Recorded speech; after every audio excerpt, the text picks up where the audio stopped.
Okay, I am ready to call to order public meeting number 243 for the Mass Gaming Commission on Thursday, May 24th at our offices on Federal Street. First item on the agenda, per usual, is approval of the minutes. Commissioner Stebbins. Thank you, Mr. Chairman. I move the commission approve the minutes of the meeting of May 10th as presented in your packet, subject to corrections for typographical errors and non-material matters. Second. Any discussion? All in favor? Aye. Opposed? The ayes have it unanimously. Next up is item number 3, the administrative update from Executive Director Pedrosia. Good morning, Commissioners. Good morning. I have a number of items. Right now, it looks like on my 3C, Steve Wynn qualifier update, I am waiting for Attorney Crum from Encore Boston Harbor, so I may just have to push that off until she gets here. On the first two, it's hard to say there's anything beyond the MGM opening update for us these days, so that's what I will focus on. Again, I think we've talked to you in the past about how we have monthly meetings. We had our monthly meeting with the folks from MGM last Friday. We went over a number of items, including the fact that at this point, they don't see any major construction impediments to the opening date of August 24th. That doesn't mean there won't be hiccups, but they don't have any major construction impediments. In terms of game deliveries, as of this Monday, we've had 1,957 slot machines delivered. 1,736 have been verified, which means they are the right machines in the right place on the floor. That is the first step to making sure the floor is working. And we have 161 of them that are communicating both with the house system and our CMS system. So How many of those? 161 Okay. right now. So the process will be that once delivery is final, and I believe that'll be in the next week or so, we will first verify machines are in the right place, that they're communicating with the system, and then we will have to ensure that the settings are verified, that the playout is correct, and there'll have to be a coin test where someone will actually put money in, verify it, watch it play, and that's the last step before we put our seal and lock on the machine. And Mr. Band has worked up a process where he anticipates when we're at full capacity, the gaming agents will be testing about 100 machines a day. So once we get going for testing, we're anticipating, it's going to be about a month before everything would be, all the slot machines would be verified. So, and I will have on the next update, I will tell you specifically if that, because I think we're hoping to begin that process in the beginning of June, with the next our next public meeting being June 7th. I'm hoping I can confirm to you the final phase of testing has begun and give you a date on which we think it'll be final. In terms of table games, we have 79 delivered. They are the right 79. They're in the right spot. And then on that, and what we look for on that is the layout on the table. What are they putting? What's the felt? What's the game? That's consistent with what they've told us it is, consistent with our rules. And some of the games will have electronic components for bill verifiers or things like that. We will also be testing those. That process has not started yet. But Mr. Band and Mr. Kane tell me that they feel very comfortable with where we are in the process. We are far enough out that they're comfortable. We will have everything tested in an appropriate time with enough of a buffer, if there are, which they would expect, there to be some challenges. The next thing is hiring, MGM hiring. As you know and heard from the last meeting, there was a mini mass hiring event. The good news is it appears to have gone well. We are now sort of feeling the effects of that on our LMS system and sort of testing that out, the relationship between the licensing and hiring and people giving us complete applications and us having to re-communicate with people and what type of delay that causes. So we are working on that. We note there is a more mass hiring event beginning of June, which would mean about a sort of a 2-week delay for us until we feel the brunt of that in terms of licensing. Although Mr. Conley did tell me that the service employee exemption is going to be a significant benefit for us in terms of, one of the things we talked about in addition to the benefit for the people getting the jobs, not having to go through our licensing process, the benefit of just not having to register that extra 800 or close to 1,000 people lets us pay attention to the service employees who do need to be registered and the gaming employees. So that appears to be going well. Next, we are hiring our agents for Springfield are being hired, and we are starting our gaming agent school officially on Tuesday. That will have, Mr. Ban has worked out a whole agenda about table games, report writing. About half the people we have hired are experienced either in the gaming industry or being agents from other jurisdictions, so they're not totally new. There are some who this will be a totally new experience for them. So that training, even for the people coming from another jurisdiction, obviously we need to train them in our procedures. So the good news is the gaming enforcement unit, the state troopers have actually been assigned. The 12 state troopers have actually been assigned to us and are now in the process of being trained and familiarized with the Springfield property. Commissioner Stebbins, I'm going to anticipate a question. The MOU, I am told, is very, very close. In fact, I think they've actually worked out the language. Director Wells tells me, by way of comparison, the Plainville MOU, she said, was literally signed the day before opening. So I'm going to take a glass half full view and say we're ahead of schedule on that. But the good news is, as I've said before, both Springfield and the state police are acting as if the MOU is in place. Springfield has assigned their folks and a supervisor. So I think everything's on track. And then finally, speaking of Springfield, with Mr. Ziemba, we have been working with the city of Springfield on a number of issues, including opening preparations. Obviously, there's big traffic concerns. We are also working with them on liquor license issues, some of which you'll hear just in a presentation mode today. So I think that appears to be going well. So that's, absent any questions, that's what I have on the MGM opening. No, General Counsel Crum is here, so Okay. you can complete your update. I can, but I will first see if there's any questions. Yeah, I'm just curious if you can eventually begin reporting or analyzing some of the turnaround times in licensing and investigation. I know that there's two critical times. Once the application is complete, because it could Right, be that exactly. that Yeah. sometimes it takes Yeah, people to get up to speed into some of the details. yeah. I'd be very interested in how that way begins to work for us Yep. in these critical coming Yep, months. I will, and I think what I'd like to do is get to and boy, I was really bad statistics, but I know there's a number where your probability becomes more statistically significant. I'm not so sure we're quite there yet with this beginning phase, but I think we will be quickly once we get over a certain number. But yes, you're right, and there are a few what I would call variables, right? Which is the complete application. How many times you have to go back and forth with someone to say, okay, you need to tell me that you worked at, for example, Best Buy in a particular city, as opposed to just you worked at Best Buy. So, but yes, I will see what I can do to report on that. Yeah, I'm particularly interested in understanding how well the LMS the system is either helping in this process, because Yep. that was We're hearing, aren't we hearing from Mr. Director Connolly? Conley today. Director Connolly is on Oh, our agenda. okay. Maybe you could ask that, because Okay. that's an important question. okay. Sure.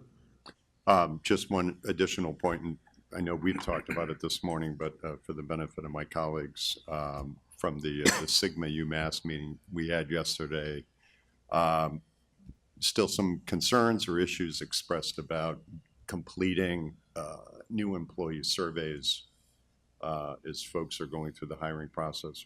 We know it's kind of a chaotic process, but as much as we can do to kind of correct where we may be hitting some bumps in the road, that's great information for us to have. It's It's great statistics that we can share with outside interested stakeholders in the legislature to really demonstrate the hiring impact of our licensees. So if we can kind of button up maybe where we have some leaks or bumps on the road, that'd be great. Yeah, I heard that. Thank you for raising that. I heard that. And I think we need to sort of reconvene the stakeholders. You know, part of this is, of course, in a hectic hiring process, and we all see it on an everyday basis. If someone says to you, hey, could you take a survey? And if your response, and I'm not saying that's everyone's response, is do I have to? Think of the number of surveys that, you know, we're all exposed to on a daily basis. I think we got to figure out the right way to say, you know, and not without, you know, forcing someone's hand to do something and then not getting accurate information.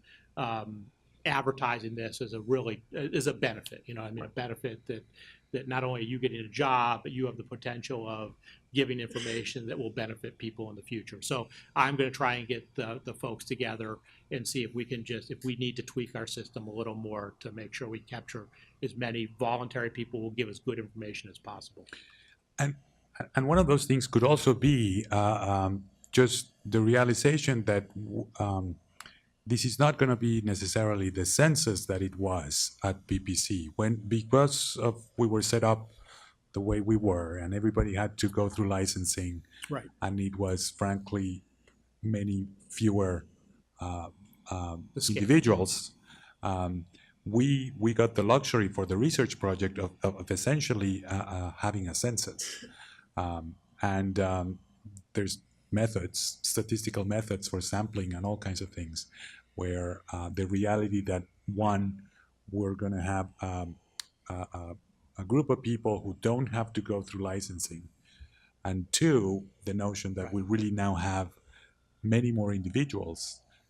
It's also incumbent upon us to think through what may be the best approach, maybe sampling every third person or so, whatever the method is. I think for Plain Ridge, we had the state police hand them the iPad while they came in for fingerprinting. Yeah. It was a good That check. was a, It was where somebody had yes, I have to wait, so I'll do that while I'm waiting. Right. So it was a good. at the I hate to request call of it the a choke state police, point, which but might have helped as well. It's a little intimidating. Right, right. I was gonna bring that up too, and just to push it a little bit more, I see we have senior management here from MGM. We have to get this data. You know, this is not something that we can afford not to get.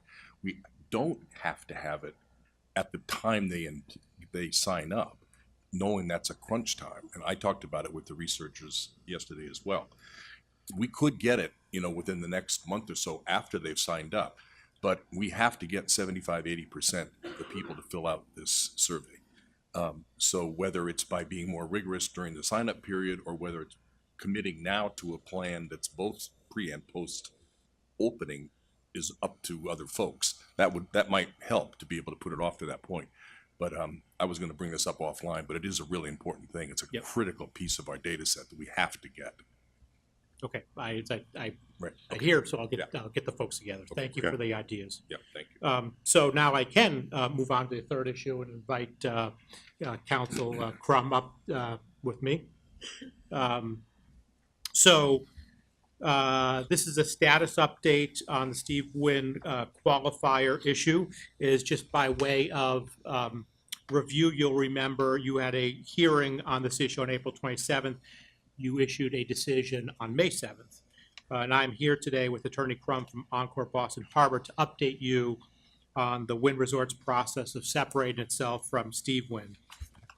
As you, I think, surmised from your previous discussion of this matter, Steve Wynn was not just another corporate officer who, once employment was terminated, collected their belongings in a banker's box and could leave.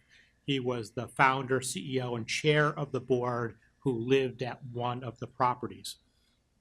On May 10th, I was made aware of a document called a side letter addressed to Steve Wynn and signed by then new CEO Matt Maddox on the same day of the separation agreement. The separation agreement was presented to the commission as part of your April 27th hearing. The side letter was not. That letter is included in the packet and lists 10 specific items, such as transferring Steve Wynn's cell phone to a personal account in the time frame in which all these types of personal items would be resolved. The document on its face appears to address some day-to-day issues that needed resolution. However, as I said, the commission did not have this document at the time it deliberated on Steve Wynn's status. After consulting with General Counsel Blue, we decided to send Wynn Resorts a follow-up letter, also included in the packet, which was dated May 16th, asking specific questions about the letter. Attorney Crum, who is here today, responded on behalf of Wynn Resorts. Many items in the letter were addressed at the April 27th hearing orally. There were one or two new items, such as the use of Wynn Design Development personnel, which were not discussed.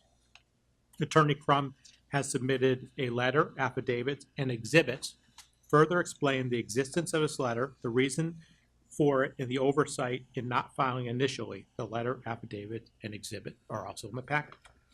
Additionally, Attorney Crum in her filing also updates the commission on the resolution of some open items that were in the commission's decision, namely the closing of the open ledger account, and I think I'm calling that the right thing. City ledger. City ledger, thank you.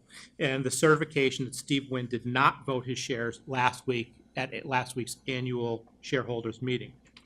I'll let Attorney Crum advocate on behalf of Wynn Resorts. I can say from my position, while I would have preferred to have the letter filed with the separation agreement, the existence of the letter and the details seem logical when separating the founder and CEO of this company who literally lived on one of their properties. I also suggest that with the closing or eventual closing of all these issues and Steve Wynn not voting his stock appear to be consistent with your decision. After hearing from Attorney Crum, I have the following suggestion. There is always the chance that one or two more unanticipated issues about the relationship between Steve Wynn and Wynn Resorts surfaces. Also, Wynn Resorts has an ongoing reporting requirement on communications from Steve Wynn to officers and directors.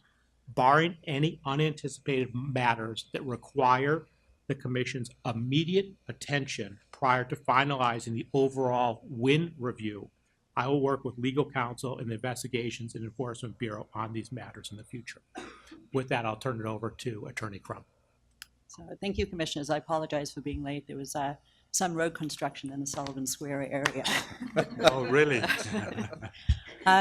You know, we regret not turning over this letter, and at the time that we were here in front of the commission last, personally was not aware of the letter, nor was Attorney Frank DiGiacomo. Kim and Matt were here, and obviously Matt had signed the letter. Neither one of them recalled the letter, as they had seen it more of an administrative sort of recitation of tasks. As we may have mentioned before, Mr. Wynn does not have email, so this would have been the type of communication that might have been sent in a bullet point email to him. So it wasn't a more formal letter, but I think, and as set forth in our letter, it was more supposed to be an attempt to clean up some open items, and I'll be frank with you that there's some additional open items that we are still discovering and that we're attempting to clean up.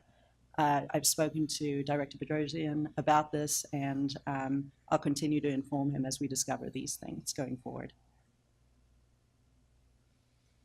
Questions? I had a comment. I did want to express the concern that I had about the omission in and of itself.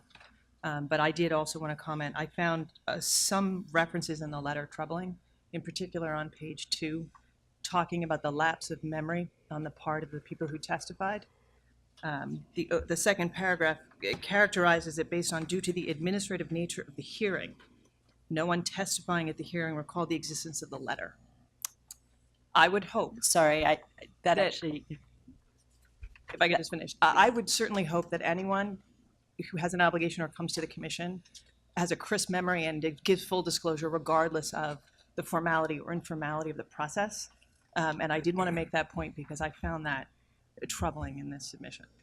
That actually was a typo on my behalf. It should have said due to the administrative nature of the letter, not the hearing. We did appreciate the seriousness of the hearing and that it was an adjudicatory hearing. So I understand it doesn't change the comment, but Right. that was a typo. And I would also hope that the reason for the omission was delved into in greater depth, I would assume, and I would certainly hope doesn't occur again. That's our intent. We've gone back, we've interviewed other people, we've discovered additional items, and, I'll give you an example. There's a serograph of Diana Ross, a Matisse photo, a Monet photo, 3 vases that have also come up, and we are dealing with those, and I've committed to turning over any documentation with respect to the disposition of those to the commission as soon as that's resolved. Others? I read the letter and I think, and the affidavit, of course, and I think that the fundamental issue here is that it does not contradict the separation agreement. It actually follows in the spirit of what you're trying to do with the overall separation agreement. So I think, while it wasn't timely, I think that this is, I place great stock in your self-disclosure of these as soon as you learn them. If you can share them with Director Bedrosian or the appropriate channels as we have, we continue to rely on that. So thank you for disclosing it. Others? Yeah, I just would echo Commissioner O'Brien's thoughts that,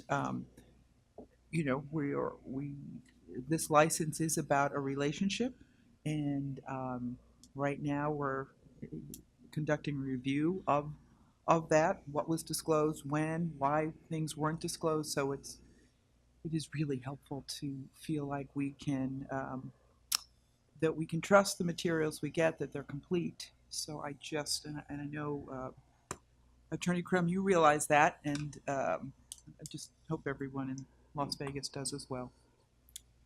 We have tried to implement in Las Vegas, as well as here, complete disclosure of anything as soon as it's discovered. As you can appreciate, it was a complicated relationship. It wasn't, as Director Bedrosian discussed earlier, it wasn't simply walking someone out with banker's boxes. In fact, there were 172 banker's boxes that accompanied that.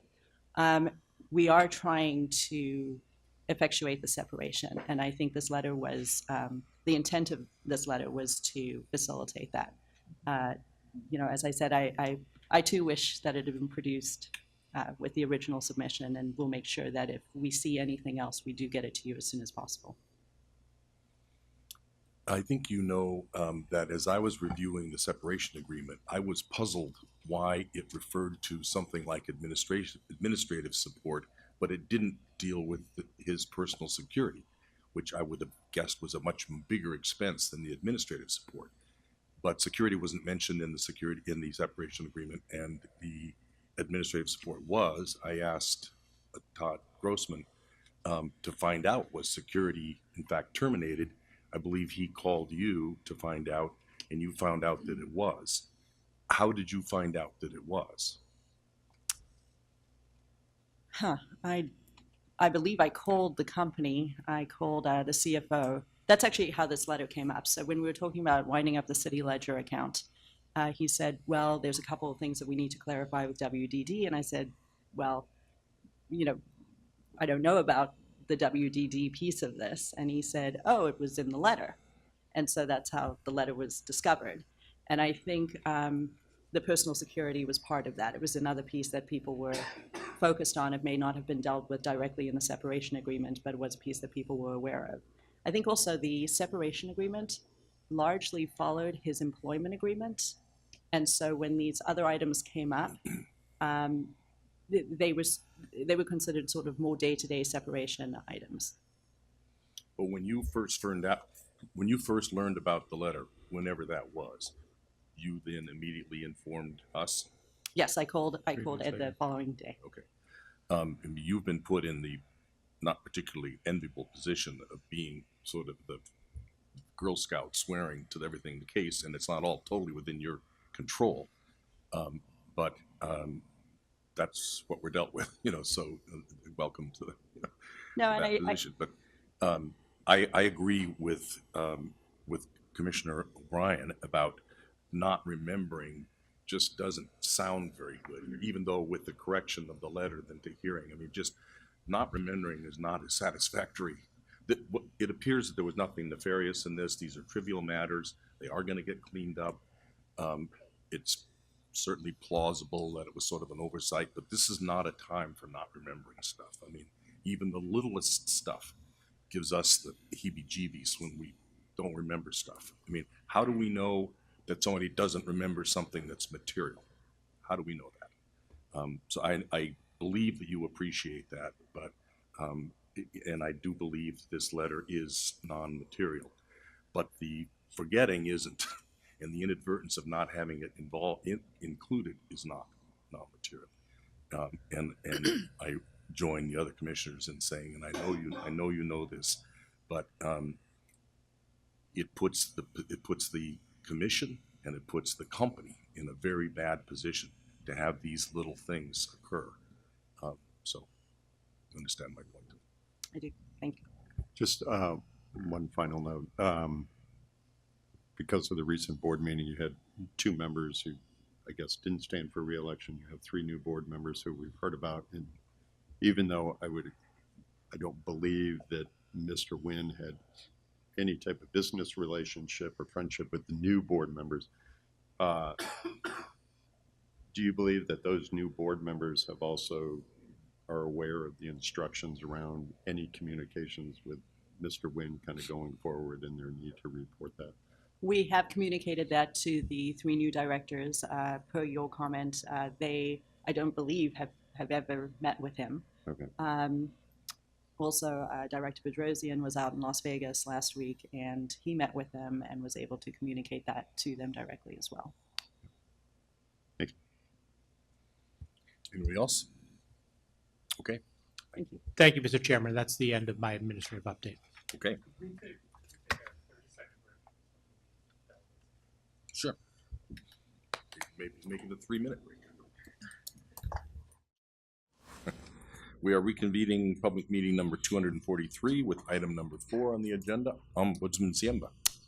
Thank you, Mr. Chairman and Commissioners. On the agenda today is a review of the MGM Springfield quarterly report for the first quarter of 2018. As the executive director. John, excuse me just one sec. Mike, we don't have the monitor. Is the feed okay? Okay. Okay. All right. Fine. Thanks. As the executive director reported, we continue our review of the MGM Springfield project as we prepare for the opening later this year. As you're well aware, the commission and its staff have been actively monitoring MGM Springfield's progress in meeting its important state and local commitments. Here today from MGM Springfield is Michael Mathis, President of MGM Springfield, Seth Stratton, Vice President and General Counsel of MGM Springfield, and Brian Packer, Vice President of Construction and Development. I will turn it over to Mike. Thank you, John. Good morning, Commissioners. Nice to be in front of you. Sorry I missed you when you were back in Springfield. I was out in Las Vegas on some meetings. In fact, recruiting our task force, which is a group of about 350 folks from the mothership and our sister properties who are going to come in about 2 weeks before our opening and really help us scale up in terms of all the activity and training. So one of the great benefits of being part of an MGM resource is to have a resource like that. But I'm glad you saw the property. Really excited about how it's coming along. And as you're aware, we've announced our opening date. So in 92 days, we will see you out in Springfield and be welcoming, we hope, many thousands of guests, but you got to hit that sweet spot. We want to make sure that we've got a great experience for the folks that we're going to be inviting those first few days until it starts to normalize. So a lot of work is being done on those logistics, and the city of Springfield is a great partner. MassDOT has been a great partner. So I want to just reflect a little bit about how great the partnership is with your staff. I think we're starting to step up the cadence of our meetings, going from a monthly staff meeting to a phone call in between, because the pace of activity is such that we need to do that.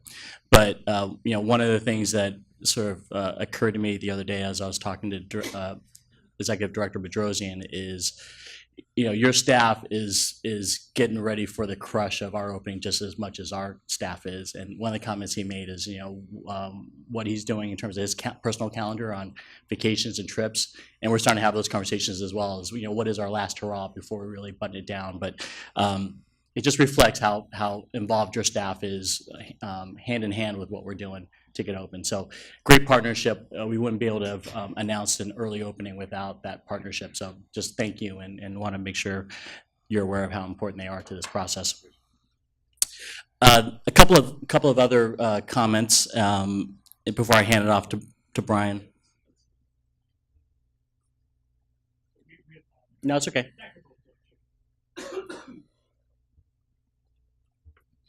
Should we wait? I can tap dance to the best of them if you want me to keep going. But I'll hold off.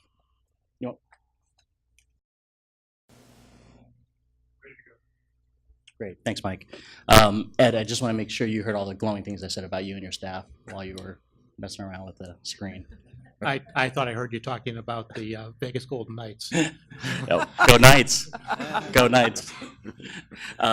So just a couple of other comments. We've announced our opening act, which is Stevie Wonder, first time in Springfield, and the reaction of the public to that show has been phenomenal. We are quickly selling it out, and When will that be? it'll be Which date? Saturday. It'll be Saturday, September 1st. So it'll be the following weekend, Labor Day weekend. Yeah, Part of our thought process there is because we anticipate a huge visitation that first weekend, we didn't want to compound it with also a big act. So that was a little bit of our thinking around that.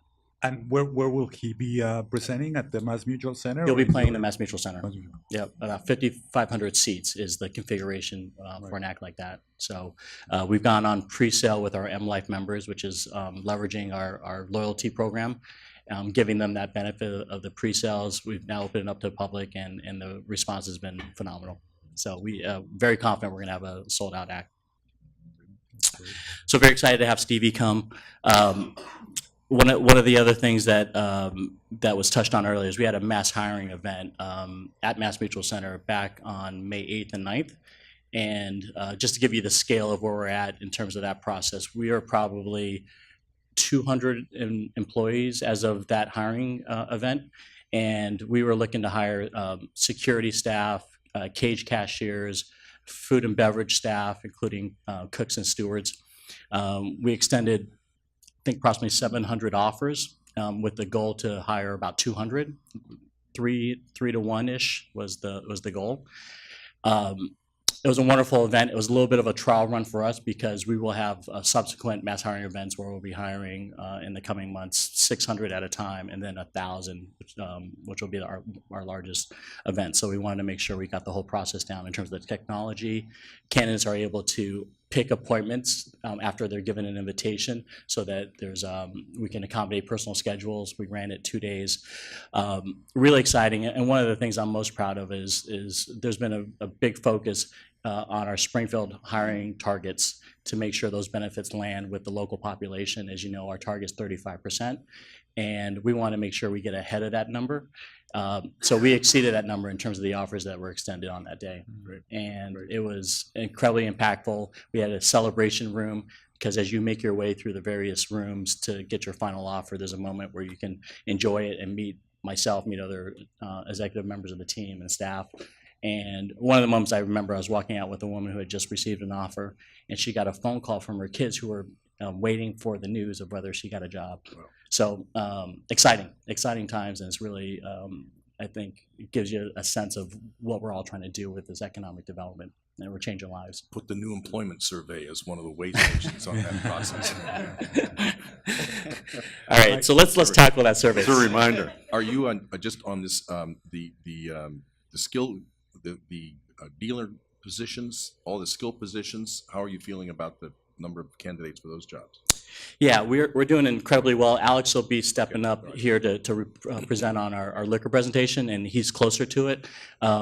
We're getting tremendous candidates on the dealer side, and I think based on the success of the school, we've got a number, and that's where we're tackling a lot of the local residents to get into the dealer program is through the school. Based on the success of that program, we're going to have a good number of local dealers. It won't hit the target, just based upon the reaction we've gotten to the school, and we've done some marketing and tried to up our numbers. But frankly, I think given the nature of that operation, which is where you generally would like to have some experience, because that's the front line of all that cash transactions. That's an area where we're gonna exceed our target in other departments to reflect the fact that we're gonna miss it in that area. But I wasn't actually referring to the local percentage, it's just the sheer pure number. Are you Yeah. getting the bodies to fill those positions? yeah, we're filling 400 positions, and we're getting many candidates. We're very confident we're gonna have a full dealer group, and it's going to reflect some really good experienced folks as well as a few inexperienced folks that can learn the business along with them. Michael, what have you determined those dates of those hiring events upcoming that you mentioned? And these are pretty big numbers. Do you have contingency plans embedded in your plan? Let's say if you are not able to hire 1,000 people in that date that you're thinking about. Yeah. What can you tell us about just that in general? Yeah, the next two events are in June, and part of the strategy is to do it early enough that we've got time to go back to contingency plans. You know, one of the things, for example, we're doing is we got a lot of great candidates this May 8th and 9th event, more than the 200 positions that we had available. So as opposed to saying no to folks that weren't didn't quite meet the final test, we're keeping in touch with those folks because we want to make sure they come to the next, in many cases, come to the next hiring events. But also, to your point, we're going to continue to keep a list like that for all 3 or 4 of our mass hiring events, so that come the last one, we'll go back and look at the success and our targets and see if we can revisit some of those applicants. So, the challenge with going too early or too late with these mass hiring events is a lot of these positions in terms of training and the first time they'll receive a paycheck will be in August. And you want to make sure we keep these folks engaged, not give them a job offer too early, because obviously that creates a little bit of difficulty between the time frame. Yeah, Commissioner Zuniga, just to piggyback on what Mike's said, June 17th and 18th, those will be the specific dates that Mike mentioned. But we're also adding Wanda Smith-Gisbert, who you've met. We're opening up a different type of an event where people who have not been through our formal process of actually applying, they can come, and we're going on somewhat of a road show where people can literally show up and we review their resume, and we help encourage them of what role they could apply for. So as you can imagine, there's some form of the population that after all this outreach of 2 or 3 years is still somewhat gun shy to go online and say, what's the difference of a cage cashier versus count room versus steward? And so for people who may have language barriers, people who just may be new to the industry, that's another contingency that we typically would not do. And we're already seeing the level of volume that's going to be necessary to fill our roles. But we really want to just kind of roll out the red carpet for everyone who may want to be in the job market. And so that's one contingency that we've added and we pulled the trigger on.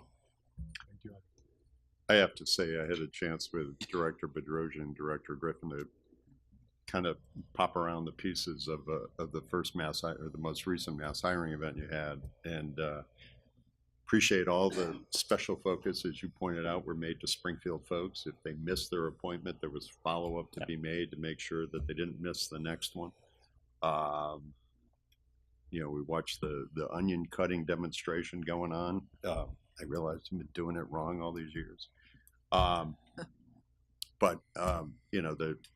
From beginning to end, it certainly mirrors, I think, what you did in National Harbor, but obviously I think you have a better space to work out. But from the intro with the gung-ho, get excited about working for MGM, the big drumbeat ad that you run, which that night I was watching the Red Sox game, breaking the innings, and I heard the drumbeat ad again. So you're all over the place. But Also nice to see, as I think Alex just mentioned, you're still doing sessions out in the community. I mean, there's one tonight in Springfield. That's right. So, I mean, the education effort continues. So, pleased to see that there's still this, not leaving anything to chance. I think is a great approach. Yeah, no, thank you for that. And I was going to touch on a little bit of what Alex described as this outreach effort. We're this week, and again, I hope some of our regional staff are watching because they come up to help staff these for us. We're in the community doing resume writing workshops, hearing from folks, because there are folks that are getting frustrated with the process. They continue to apply. We hear it anecdotally. They continue to apply and are not getting traction, and we're trying to figure out what's going on there. And part of it is as simple as people overreaching for positions and not meeting minimum qualifications, and that's a self-reporting process. So they're kicking themselves out of the system. But I get the frustration. This is a new industry, so we're out there trying to educate and trying to get people matched up to the right opportunities so they're more successful in our automated system. So a lot of effort. As successful as we think we're making sure that everyone possible is getting an opportunity to get in front of us. That's really the standard. Yeah, just a specific anecdote. Mike introduced one of our new directors who started, and this was a woman very qualified, but had applied for 5 different roles and had been turned down 5 different times. And on the fifth try, on the fifth try, she received the job offer. And so, as you can imagine, we've gone out very early, in many cases, much earlier than you would in a normal opening, to post all of these roles. So you have people who may be a dealer who may apply for, hey, I didn't hear back I applied for vice president of table games, where there's 6 levels between, let's say, an entry-level dealer and someone who's applying for that top-level role. And so to that end, I think it's just important to note when people say, hey, I did not get the job, well, sometimes they're applying for jobs that are significantly above their level of ability or that their background would suggest. So I think it's just important that we all throughout, both at the commission, the staff, and locally, and we're educating our local both legislators as well as city council people to make sure that they're aware of the process so that they know how to help to encourage people to stick it out. Great. It's really great. And then just the last item is I hear you loud and clear on the survey and the importance of the survey. It's a little tricky in terms of getting strongly encouraging someone to voluntarily do something, as you know. But we can look back at it, and I think there are opportunities for us to stress the importance of it and what we're trying to achieve with it. It's not your standard junk mail survey that we're working on. So we'll recommit to go back and look at that process in ways that we can encourage it, including I think I'm guilty of not completing the survey myself, so I can at least up the number there, and we'll go from there. And I think, as I mentioned, there are ways to fix. I think if everybody sits together, and appreciate the difficulties you've got, it could happen post opening to some extent, or to catch up, as long as some kind of a system were in place. So it can work out in a way, I'm sure, that won't be hard for you guys to accommodate. But thank you for we'll look at that, doubling the effort. And thank you for that. And if it's not obvious, we were just at the annual meeting of our research team yesterday, and the good news of the Plain Ridge Park casino going back 2 years is clearly coming to a great degree from all the information that we glean from the employees, where they're coming from, their backgrounds, the accessibility to the jobs.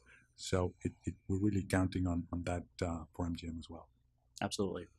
And I'll hand it off to Brian, but just in closing, I hope this isn't a sensitive topic, but considering the Bruins didn't get there, I hope you can turn your fan support to our Golden Knights.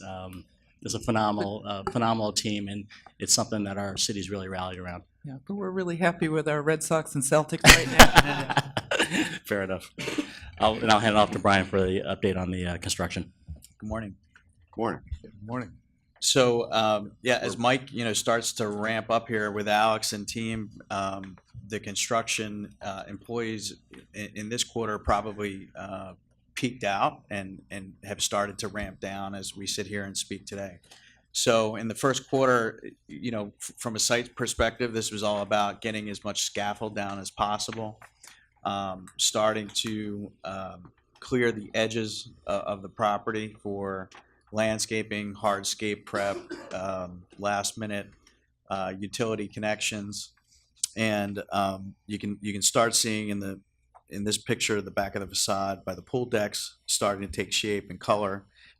Some of the foam on the exterior convention or banquet terrace areas coming in, and you see the back of the armory has the zipper wall, what we call the zipper wall, taken out to allow access for us to go in and demolish the inside.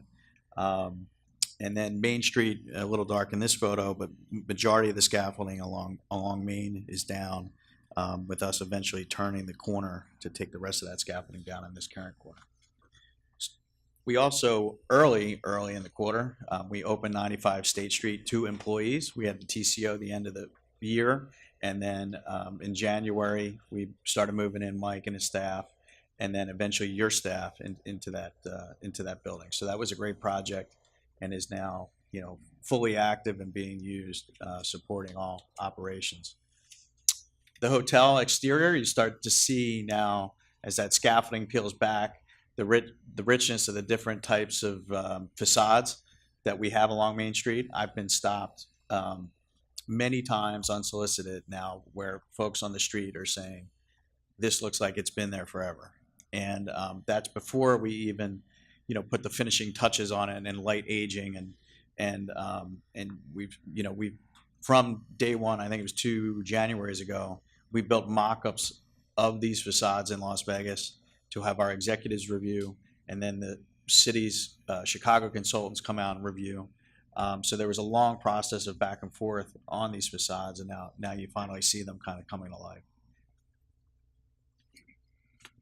Here's one more shot on the left along Main Street, and then on the right, that's actually one of our 3 kind of terrace decks up on the roof off of the back of the employee dining room, and then that's looking to the back of the hotel. So those are hotel rooms there, and we're starting to stage some plant material for those decks.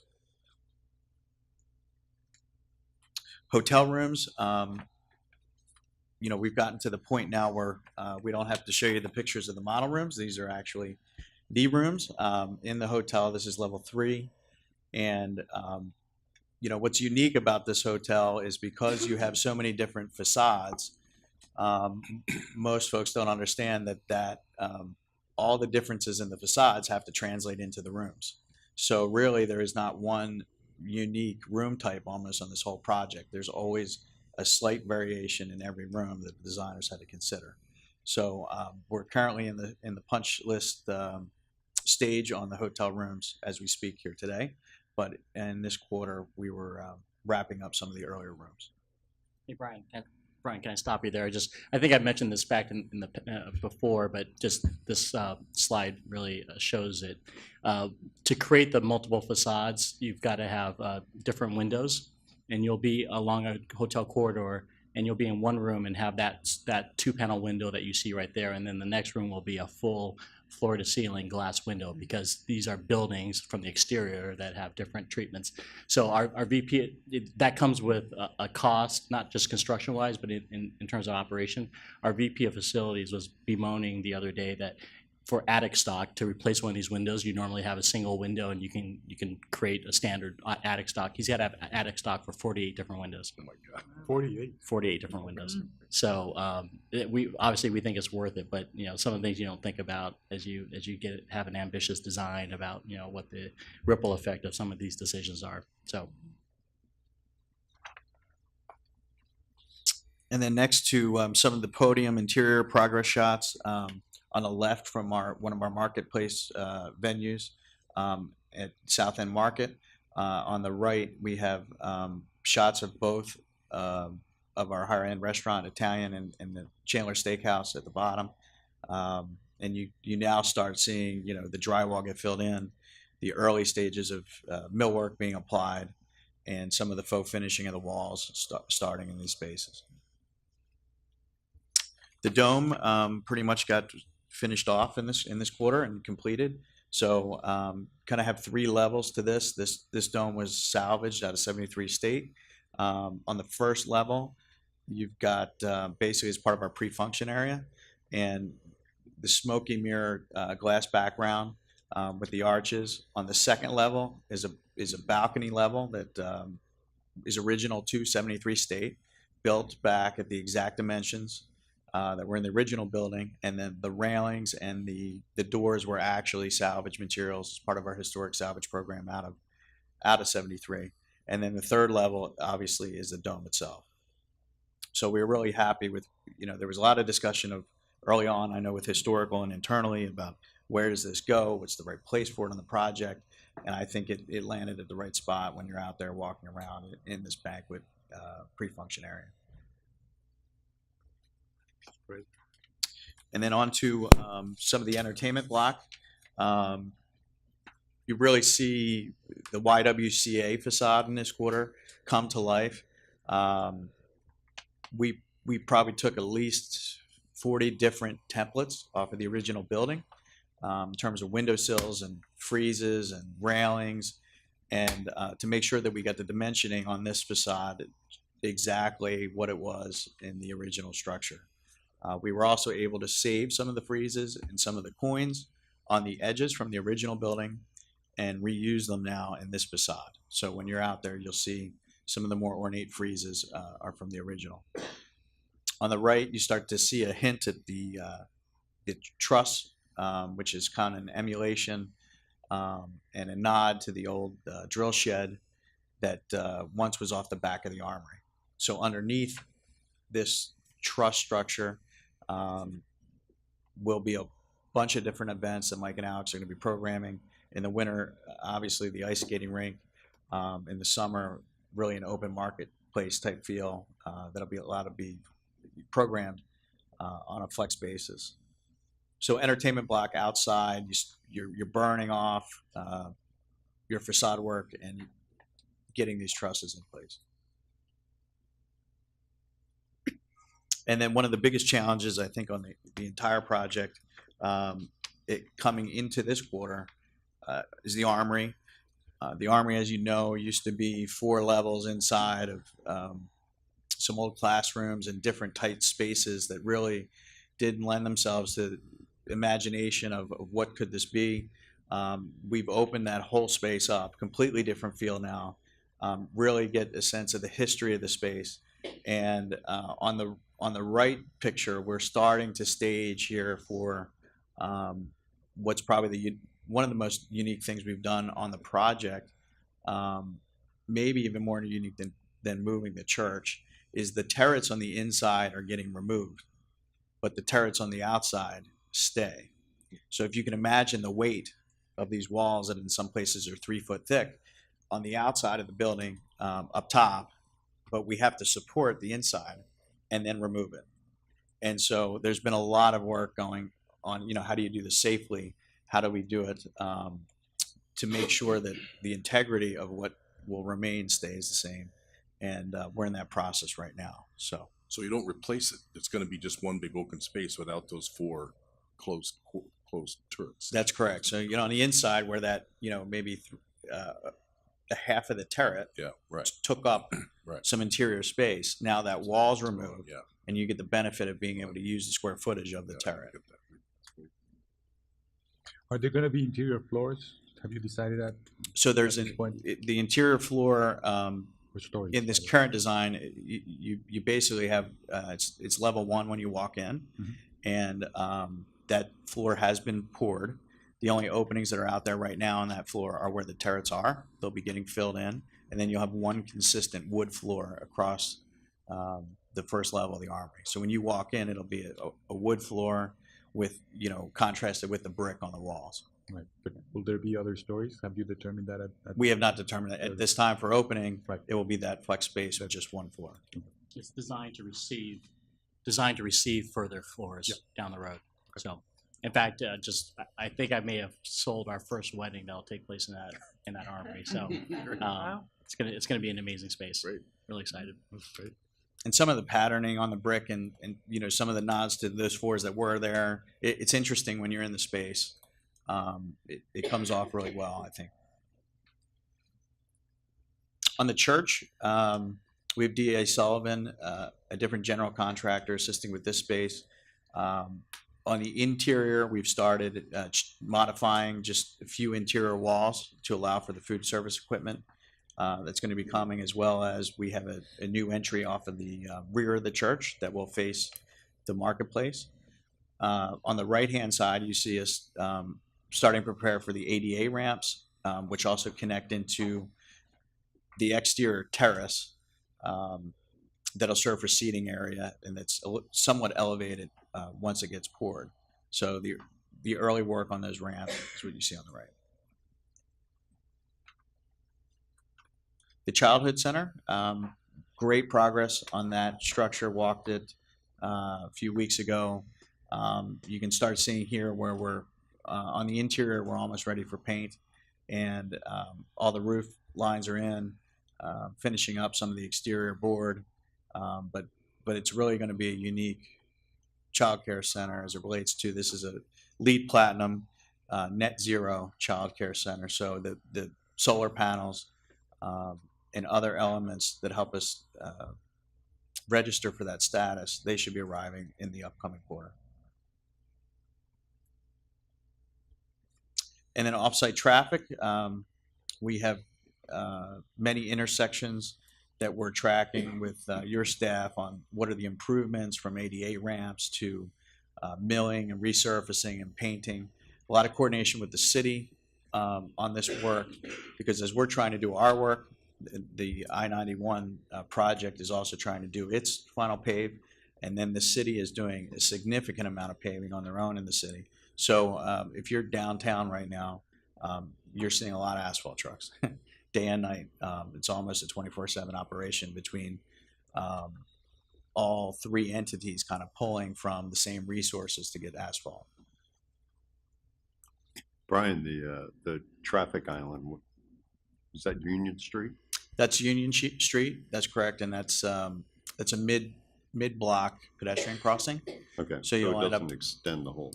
No, yeah, it's mid-block, and it at the end of the day, you'll have a few yield to pedestrian signs, as well as when the pedestrian will hit the crosswalk, it signals blinking lights for the cars that are approaching to know to stop.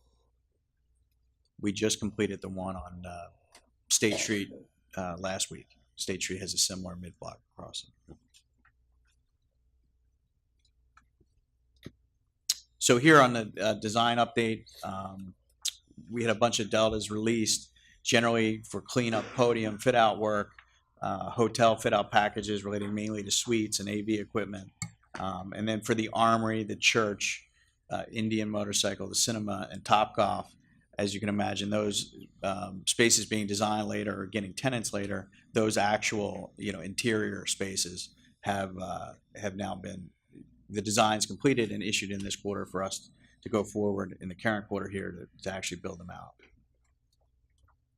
On schedule, we've submitted our three schedule submissions for this quarter, and also, I believe, settled down on the final schedule milestones here with everyone in the last month. So we're tracking, really for my main goal on schedule is the podium and the hotel.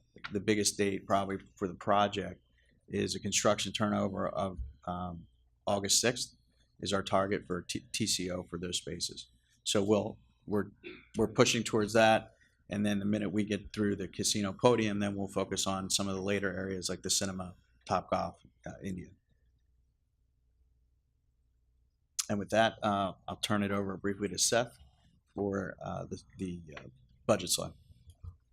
Thanks, Brian. Good morning, everyone. Good morning. Pinch hitting for our CFO, Courtney Winletter, today. Less than 100 days out with Mike and Alex here. Someone has to take care of business back in Springfield, so Courtney's doing that today. So the budget update we have, and it's interesting. From last quarter, we have roughly almost $100 million increase from the prior quarter. So 97. The current estimate reflects an increase of $97.5 million in overall spend. And I remember back to probably a year and a half ago when I was making one of these presentations, and we hit the milestone of hitting $100 million in spend. Now we're spending $100 million in a quarter, so it really shows you the ramp up. And I think in that $100 million increase over the quarter, 88.9 million of that is capital costs, and that brings us to another threshold, which in this quarter we hit and exceeded the $500 million statutory minimum spend on eligible capital costs. So we're now at $527 million over that $500 million requirement. One of the other things you'll see in the spend this quarter is that there's been a reduction in the project contingency, which is down now to approximately just under $10 million. And the bulk of those transfers over the project have been into the construction design aspects of the project, which is why we're now tracking at just under $730 million toward that capital cost requirement. The only other item that I touch on is in addition to the 88.9 million in increase in capital costs, we have roughly $8.6 million in increases in pre-opening spend, and those are focused largely in two baskets: our assessments, our gaming assessments, and our community commitments to the city of Springfield under the HCA. Just over $3 million in payments in those categories over this quarter, and then a lot of payroll. So reflected in this quarter, there were 74 new hires in Q1, and so the salaries and benefits for those employees who are now on board as of this quarter is reflected in that nearly $10 million increase in pre-opening expenditures. Unless there are any questions, I'll pass it back to Brian. Or if you have any questions, I'm happy to try to address them. Anybody? Thank you. I actually, I just curious, we have a bond with you.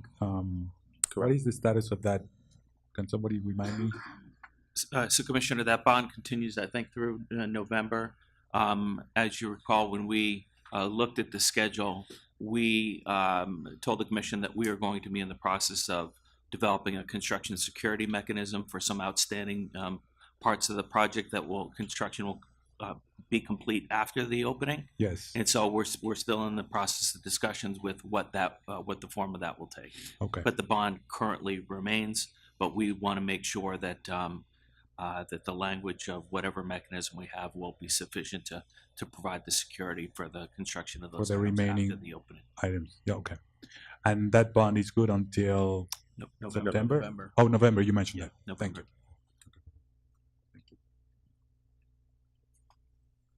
Okay, and then finally, we have our diversity update for the project. And here, we look at three things: commitments, then payments. So we're always trying to get ahead of the payment curve. And obviously, you can't spend the money unless you've committed it to someone. And so the commitments always kind of give us clear vision into what the future should look like in terms of where we land at the end of the day. Current commitments for WBE is 21.7% over project goal of 10%. MBE, current trend is 7.9% at a project goal of 5%. And then VBE, the current project's at 6.7% on a goal of 2%. So, so in the next slide, we kind of look at, all right, if those are our overall project commitments, how have we been doing on payments to date? And the percentages generally track in a similar manner, where payments, you're at 18.6% over the project goal of 10 for WBE. For MBE, you have payments of 6.7% against a 5% target. And then on VBE, 6.5% against a target of 2%. So these numbers have seemed to stay consistent now here, probably for the last few quarters in terms of percentages, and with still a good amount of money to spend here in the next 2 quarters. So we're feeling good about where they're at, and you know how I feel on. I'm fairly conservative on wanting to celebrate that this will be exactly where we're at, but as we're getting closer to opening, the confidence level on these numbers is pretty strong. So, so this is a great team effort, and Commissioners, I see that you're leafing through some of these documents. Some of the hubbub that you saw a little bit earlier is there is a sort of a last minute substitution of some of the presentations. So I see on this particular slide is a little bit different from the version that you had. So I was just going to ask that apologize question. for that. Thank you. Thank you. I was leaping through, looking for it as well. And then in total, and the third thing we look at obviously is workforce, which is outside of commitments, but it's actually hours worked on the project by certain individuals against total hours. So for women, the project goal was 6.9%. We're currently at 8.8%, or almost 8.9%. For minority, 15.3 was the target, currently at 21.43. And on veteran, an 8% target, and the current project's at 9.63%. So still holding strong here. We do see a little bit of fallout with some of the groups, which is to be expected, especially where you have travelers and other folks that as trades wind down, they're always looking to the next project. So I know Wynn is probably getting the benefit of some of these workers now becoming a traveler to Boston to aid on that project. But if you look at the stats and the hours we project to work towards the end, through the end of the project, even with slight dips here, we still should be on target to meet these at the end of the project. Can I go back to the budget question, Seth, just for a minute? And I know you'll probably be spending some dollars after the opening date, but you mentioned the last quarter was in the order of magnitude of 100 million. Correct, $97.5 million increase quarter over quarter. And you have 260 remaining. Is that Correct. Yeah. How are you feeling in general, Brian, Seth, and Michael, about these last couple of months, if you will? And before he answers that, just one point of clarity. That's as of the end of the first quarter. So we're now closing out the end of the Q2. So a lot of that has been spent, I imagine, over the past. Okay, 2 that's months. the short answer. Yeah. Yeah, Still, the question is still we look at it. Hey, what do we need to? If you're going to be open by a certain date, the cash has to follow that, right? Yep. And so on construction, just Podium Hotel, we average 20 to 22 million a month in burn. And then you have some ancillary projects like offsite traffic and other things that burn additional funds. Yep. But if you just look at what's remaining in construction on this slide, and take that number out, you're fairly close in terms of where you should be at. So. Yeah, Commissioner, I'll just add, I think when you think about this this slide, Brian controls the construction pieces of it. Our team, largely on the operations side, controls the pre-opening expense. Yep. So we manage that very, very proactively, and we feel good about what's remaining. There's wins and losses. We'll bring on a position or two early. Payroll goes up. We'll find a savings on a buyout, OS&E, and we'll get a savings there. So we generally feel comfortable about where we're at. Thank you. And that ends the construction update. Great. Anybody other questions or issues? Just it's again, we've said this before, but you're consistently good with your diversity numbers, and I know that you work hard. I hear it every time you come and speak before us. That doesn't happen by accident. That you're looking at it probably on a daily basis. So the numbers reflect that, and it's always encouraging to see. Thank you. Thank you. All right. I just, if you wouldn't mind, I just had a couple of quick questions. One thing that when we did our schedule, there were a couple of updates that these folks would provide us each quarter. One is on regarding the activation of the Armory in the upcoming quarter. We had a pretty fulsome presentation, I think, in March 15th regarding that activation. if we could provide anything further, if there is anything that would be helpful. In addition, we also had a requirement that we get an update regarding the search for a final tenant on the Armory space. That would also be beneficial. Yes, happy to give you that update. The Armory and the activation, I think we gave you a list of potential opportunities that we had out in that space. And that space I think of as including the plaza, open space, as well as the Armory building itself. I mentioned bagging some wedding business, but that's just a small example of how we would activate the Armory. Most significantly, we've hired a dedicated position. We have a plaza manager who is responsible for building out the calendar. We have a draft calendar in place. I think our strategy is to fill the calendar through the end of the calendar year. And then going into the winter season, we'll of course have our skating rink. But I think we want to see what those first 4 months look like in terms of what's successful and what's not. We've got traveling entertainment. We've got bands planned for out there. We've got wine and cheese events with different vendors. We've got, of course, our farmers market type concept. So we're going to rotate a bunch of content through there and see what resonates with the public, and then go from there in terms of further building out the 2019 calendar. And I just had one further question regarding 31 Elm, if there's any significant updates since the last time we met. Yeah, 30. We've had, in fact, I'm losing track of my weeks. I think it was this week, right? Last week, we got together with the mayor and significant stakeholders, including the master developer, for a status check, and it includes some folks from the Baker administration. So a ton of attention being given to it. It continues to be a challenging project with all the moving parts that we've talked about in the past. But I think the consensus is such an important project that we just got to keep chipping away at it. So we're looking at different funding sources as a group to help close the gap, trying to finalize construction dollars. We're not there yet by any stretch, but it continues to be a big focus, and we're meeting often on it, and including more and more different stakeholders to see if we can collectively solve it. So we've got that date hanging out there that you folks gave us for the next update, and see where we're at.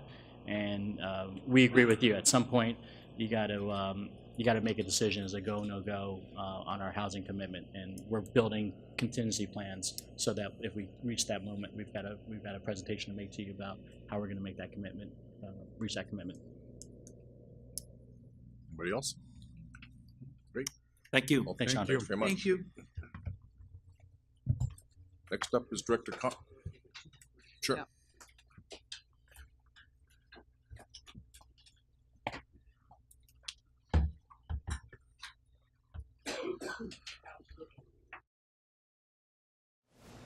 All right, we are reconvening public meeting number 243 with Director Conley. Good morning, Mr. Chairman and Commissioners. I'm here to really introduce MGM to present what is a draft of their gaming beverage license application. Because of the unique request in there and the new request of 4 a.m. service, we felt it made sense to bring it in front of the commission for consideration and discussion, and potentially open it to a public comment period on that 2 to 4 a.m., seeing as that will be the first time in the Commonwealth, if that were to be issued, be the first time in the Commonwealth that a 4 a.m. license was issued. So just some high-level notes, and I'll turn it over to the MGM team to discuss the detail. The draft application contains 22 separate licensed areas. To remind you, because it's been a while since we issued the last gaming beverage license, although Plainridge is up for renewal this year, so everything that's old is new again, I guess.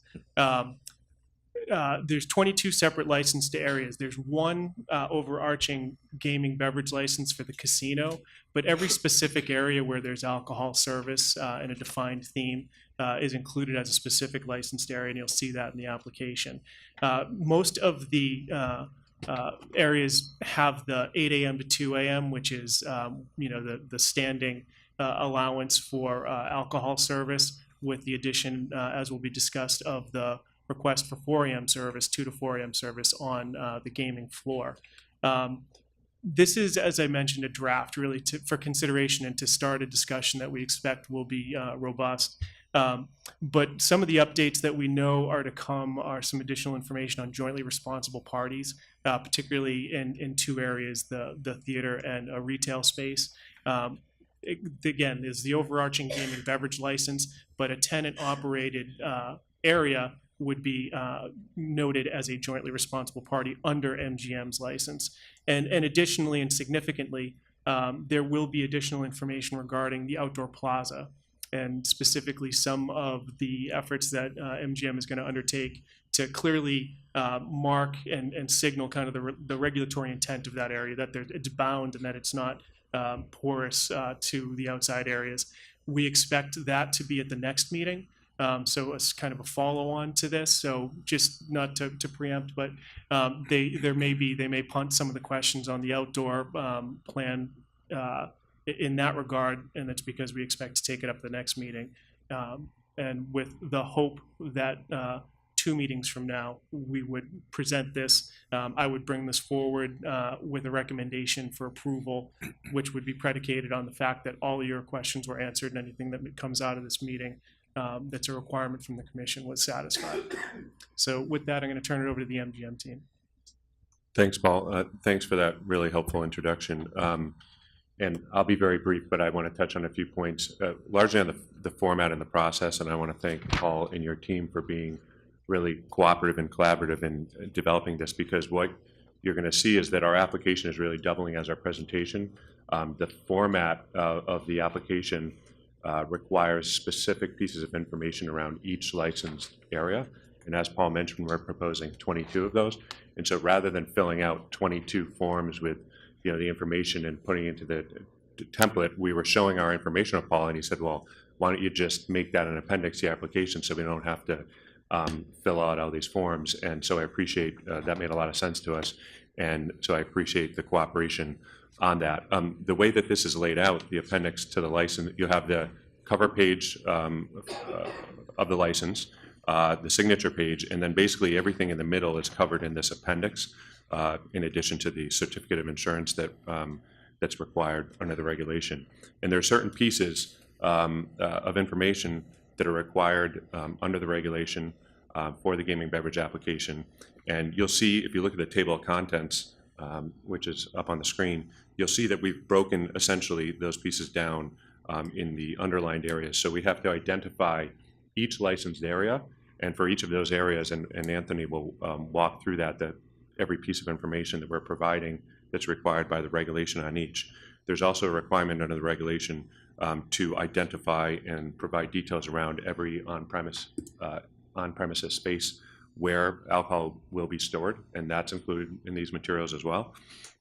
There's a requirement to identify whether bottle service will be provided in a space, and if so, how. What we've done is we've broken our bottle service program out into a brief slide with some details on it and cross-reference that with respect to any area in which we propose bottle service.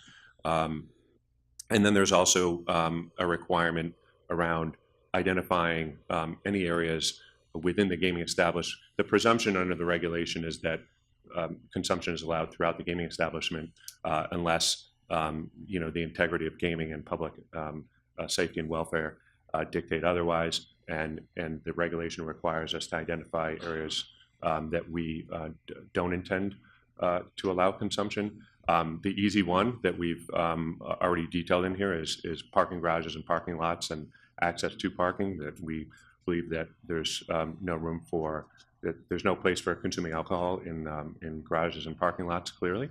The one that Paul alluded to that's a little bit trickier, and we've been working collaboratively with staff on and have several meetings and a site tour, is working through what our outdoor plaza looks like, which is within the gaming establishment.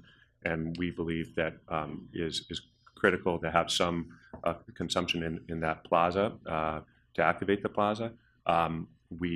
but we acknowledge some of the concerns, and so we're working through a detailed plan that we quite simply aren't there yet on. And we, as Paul mentioned, will present that at a future meeting. And so we are going to, to some degree, kick the can on that piece. And so the final piece of the application is what we've identified as proposed conditions, which is that, and we understand it's not up for a vote for approval today, but we're identifying what are the areas that we still need to provide you. And as Paul mentioned, there are 3 tenant spaces that we still need to get jointly responsible persons, certain hours from our tenants, and we're working through that. So that needs to be supplemented. And the outdoor plaza piece is the other piece that we need to supplement. The final piece I'll address is the 4 a.m. As Paul mentioned, we understand that there are some questions. What we're going to do, and I think Alex is going to walk through for you, the process of on the casino floor, the 8 a.m. to 2 a.m. service, and then how that looks different and how we transition into a proposed 2 a.m. to 4 a.m. casino beverage service, what the specifics of the plan are, and then to the extent that the commission, we imagine the commission will have questions about that, we'll then take those questions. To the extent that there's public comment, we'll get the public comments, and we'll come back at another meeting with what we hope is a comprehensive response to any of those questions, concerns on that 4 a.m. service. So we'll do our best to answer any question you have, but what we want to do is really give you the technical presentation on the program and then come back with to address any concerns. So with that, I'll turn it over to Alex to walk us through and introduce Anthony. Sure. Any questions before we hop right in? Okay, great. Well, thank you, Commissioners. It's a pleasure to be before you once again. Any discussion with regards to alcohol and consumption must start with kind of the safety procedures, the extreme degree of seriousness that we as a management team, as individuals, take this topic. In my prior life, in a prior jurisdiction in a big city in Baltimore, the liquor license was held in my name specifically, not within the entity. I'm glad to pass it on to my colleague, Mr. Caradizola, who would be the proposed licensee here. But we take a lot of detail, and not only just thinking about the process at a high level, but how are we going to explain this down to our 3,000 employees who are going to be able to help us to enforce, to make sure that both consumption as well as the responsibility of us as a licensee is upheld. So that's everyone from our security, our surveillance, our frontline staff, as well as our management in each one of these outlets. So to that point, we thought in terms of the application, we'd give you an example of one of the licensed areas to give you a sense of the 24 ones that are, the 22 that are outlined, to kind of give you a sense of one of them, and then you'll have a good sense as you're reading through them, and it may have any other questions at a later date about the specifics of one. We then, I think that it's worth the time to go through specifically the casino beverage program and the closeout procedures of the 2 to 4. And then storage is a big component to make sure that we are securely storing and have institutional control over the assets.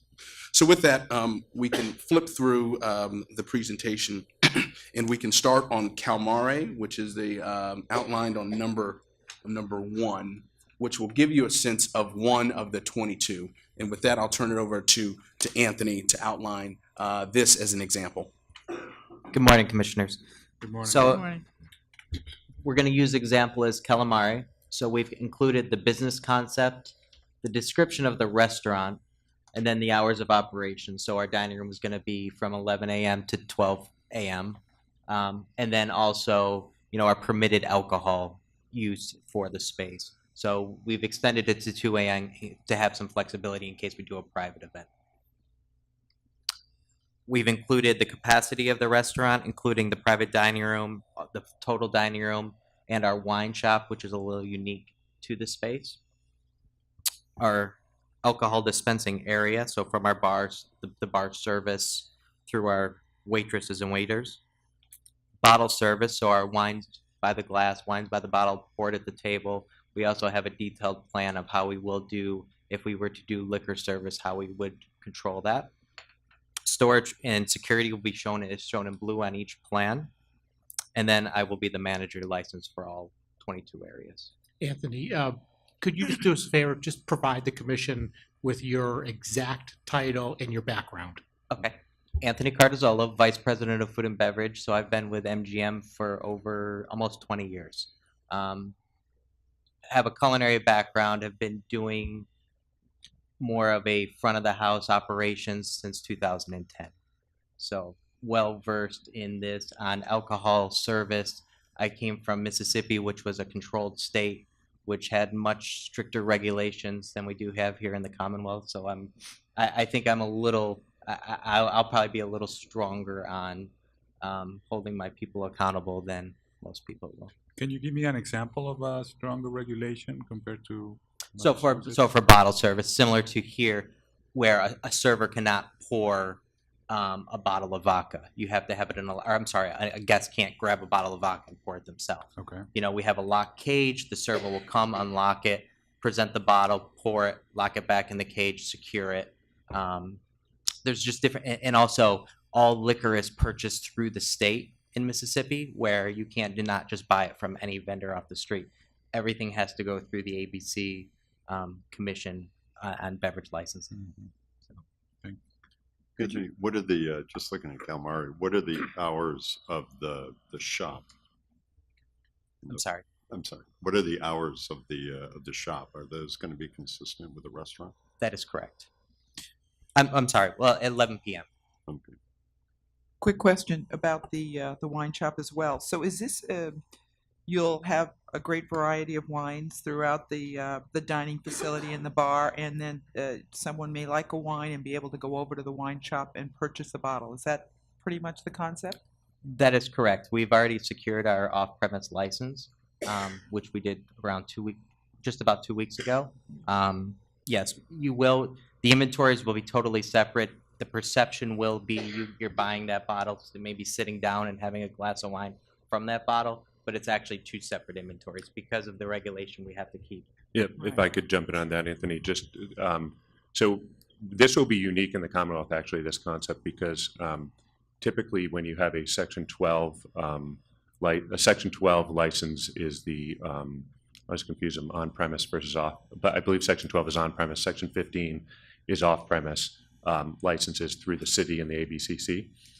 There is a restriction in the statute that you can't have both an on-premise and off-premise license under the alcoholic beverages statute in the same premises. So you typically do not see in the Commonwealth a restaurant that also can sell a retail. We went to the ABCC, and some of the staff from MGC were attended and are aware of this advisory ruling that we received, that because we do not have a Section 12 license, instead we have a gaming beverage license, that statutory prohibition on having both licenses in the same premises does not apply. And so ABCC basically clarified that there would be no prohibition. So we did go and obtain an off-premise retail license for that wine shop from the city of Springfield very recently. We also received one for the Sundries Hotel store so that we can sell beer and wine there. And we have those licenses in place, and the premises will overlap. So people can dine in the wine shop and have wine served by a server. As Anthony mentioned, they could also purchase a bottle of wine. They can't drink it there in the restaurant. It's not served by a server, separate inventory, separate point of sale machine, and all those procedures we put in place to comply with the ABCC advisory ruling to keep the two operations separate, even though they're in the same space. Mm-hmm. Is that different than Italy over at Copley, where they It have is a different wine than shop? Italy, because they are bound by that Section 12, Section 15. They actually have their retail wine shop is enclosed by glass and has a separate store feel. It's not integrated. They need to keep the premises separate. So this, I think, as far as I'm aware, will be the only instance in the Commonwealth where we have that, which is part of the, and Anthony could speak to this, I think it's more about the experience than high volume sales. It's an amenity. Yeah, so you walk through the wine shop when you enter off Main Street. So it's more about creating the ambiance of just being surrounded by fine wines. We're not looking to sell mass volumes out of the store. it's more just creating the ambiance for the restaurant. But it is, I think, a nice amenity because how many times do you try wine and say, oh, I'd love to be able to get a bottle of this, but you don't, your local wine shop may not sell it or you didn't take a picture, but to be able to walk into the wine shop and buy that bottle that you tried for the first time at dinner is, I think, a nice amenity. Thank you. Could somebody take it to their room if they were staying in the hotel? Yes. That's sufficiently off premises from this discussion. Correct. Now I will turn it over to Alex to talk about casino beverage. Great. So as you see through each one of the slides, it goes through each one of the licensed areas and with a similar concept. But as you can imagine, it's within the concept. It outlines all the things we described. And if we flip up to the 13 yet here on casino beverage, this is where we think it's worth a specific discussion just walking through here.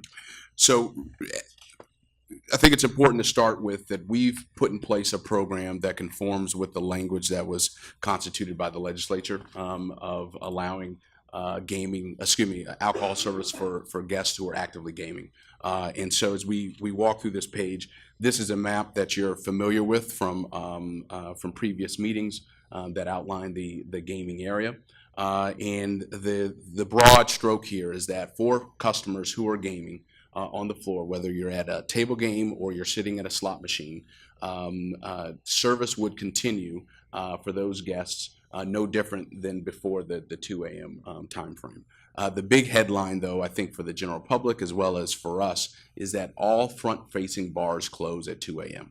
So if you were to walk into our facility and go to any one of whether it's our Commonwealth, which is our, let's call it Ultra Lounge, or to Tap Sports Bar, or to Calmare, or to the Steakhouse, or anywhere that is a primarily hospitality-driven bar only, those would close down at 2 a.m. And we'll walk through what those normal close-down procedures would be.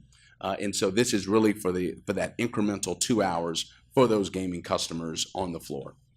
I think it's also important to note that as a matter of our operation, we will be offering complimentary beverages for those guests who are actively gaming.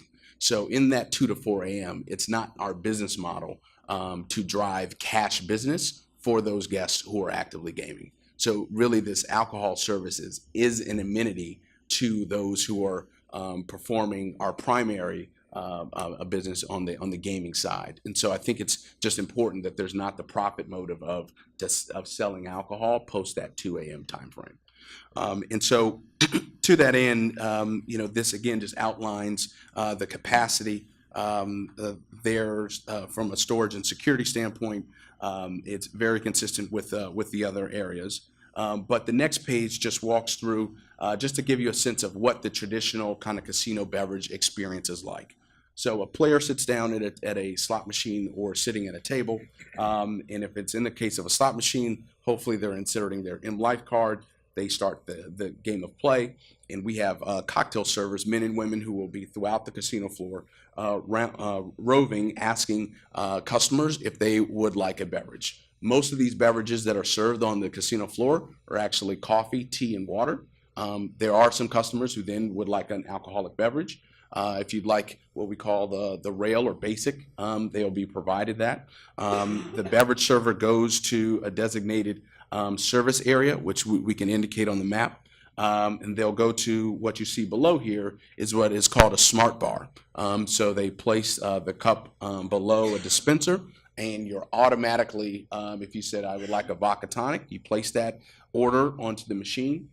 It dispenses that. The cocktail server takes that and then takes it back to the guest at the floor. This one-to-one contact gives us an opportunity, one, to validate that they're actively gaming, two, to check ID or assert to make sure that they haven't been overserved throughout the course of the evening to that end. So as we move on to the next page, Excuse I me, think, Alex, sorry, go ahead. Are these all comped? All these drinks are comped? On the gaming floor, Yeah. that is a proposed yes. Oh. If a customer would like a top shelf drink, they would then have to pay for that. Okay. Yeah. And then you can't use the automatic device, you have to go somewhere else for the top shelf? In that case, it was the same process. The server at that point would still pour that top shelf drink, but they were doing a cash transaction with the individual when So they you get can back to the area. only do cash? Cash, credit, whatever type of tender. So they'll needed have to a be. swipe card or something? Yeah, they would take it back. It makes it another trip, but yes.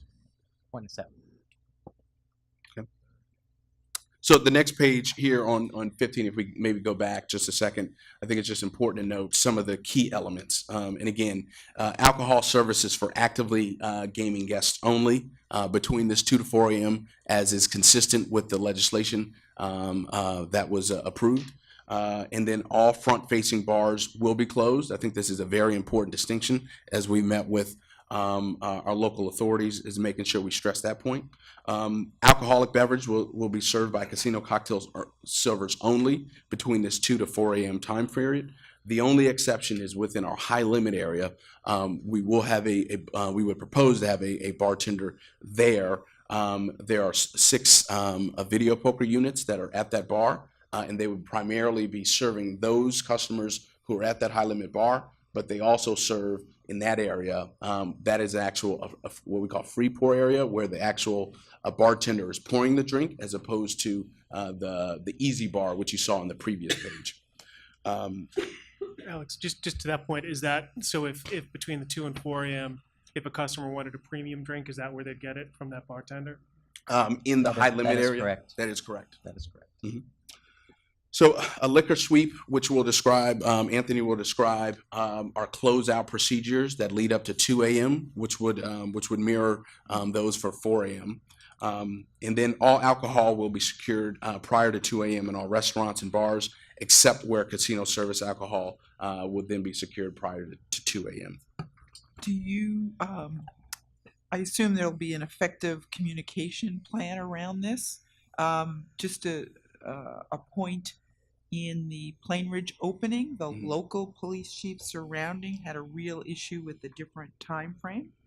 And really had a concern about their establishments closing earlier and going to the casino with the purpose of just to continue to drink. So I think making sure all the local police chiefs are aware that this is not that opportunity for those folks to, they really are for those individuals that are there to game. So I think if you make that point clear, that'll be helpful with the law enforcement community. It's definitely a priority, Commissioner. In fact, we've already commenced that outreach. We've had numerous conversations, of course, with the city of Springfield on this point, and we've involved them in the dialogue as we've developed our plans. We also more recently have begun outreach to surrounding community police. And so Anthony, myself, and our Director of Security, Jason Rucker, had a briefing just last week with the town of Longmeadow, the city of Chicopee, and the Springfield Police Department, where they all came in. We basically ran through the same presentation, answered questions, and they found that very informative. They didn't articulate any express concerns, but they were just curious on the process, and they found it beneficial to be informed. We have plans to do that with the remaining surrounding community police departments in a similar fashion, and so we'll keep those lines of communication open. Excellent, thanks. In the next 3 pages, Anthony, if you walk through the closeout procedures. Okay. Before we get to that, if I may,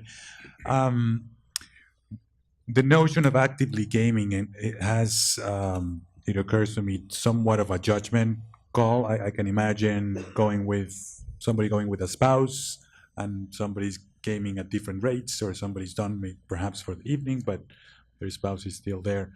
How do you communicate that? How do the servers make a judgment call, if you will, as to whether? Can you speak to that to that notion, if you could?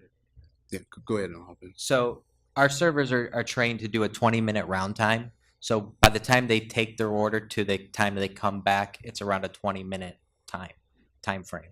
So in that, if they're not actively, from the start of the transaction, they have to be playing. We watch them because there's about a 5-second delay before we actually get to the machine. So we're viewing them ahead of time so we can see how many times they push, and then on a slot machine. And then obviously when we're coming back to make the round, we can see that they're still actively gaming 20 minutes later. So if they order and then when you come back, they're no longer actively gaming, do they get the drink? No, it is then it's dispensed. They have to be actively gaming. It's also a cost issue. I mean, we're complimentary giving these liquors to people. You know, we don't want to just give it. It's not an open bar. It's a very controlled process. So we have different role playing scenarios that we've developed throughout this of how we communicate to a guest that's not actually actively gaming, and also because we have the top tier of the premium liquors that we serve, because there is a cost associated. We run through those processes also. Could you just walk through a hypothetical? Let's say you've got a server, 18, 19, 20, 21 years old, who's made the call, the person's not actively gaming, or they've given the drink to their spouse. Could you just walk me through a couple of scenarios how that's supposed to be handled? So when they notice that, what they do is they're immediately notify the supervisor. If not a beverage supervisor, if it's on the slot floor, they would look for the closest slot supervisor. And in table games, they would look for a table games, whoever's in charge of the floor at the time. And then they usually have the interaction with the guest. If it escalates at any moment, we then turn it over to security, and security handles it from there. Okay, so the server, the frontline server is not the one that would say to the customer, you're not getting your drink? They would be a part of that, and then if there's any issues, then you're escalating from there. And what about, and same situation, so if someone gets the drink, they're still actively gaming, they pass it off to their significant other who's with them. Yeah, that's where security would be engaged. So at this time frame, in that 2 to 4, a big portion of our security team's effort is going to be monitoring this very issue, and being able to say you can't be walking around the facility. And what we'll show in later slides is that we serve all alcoholic drinks after this 2 a.m. time frame in plastic cups, so that if we do have to say, sir, you're no longer, or ma'am, you're no longer actively gaming, I need you to throw that away. It's much easier than doing that with, let's say, a hard glass on that frame. And so it is, look, to be frank, it is something that it takes time to train that individual server as well as that individual security guard. But a large part of our role-playing scenarios is just this, to be able to say, you witness this, this is what you do. This response comes, this is what you do.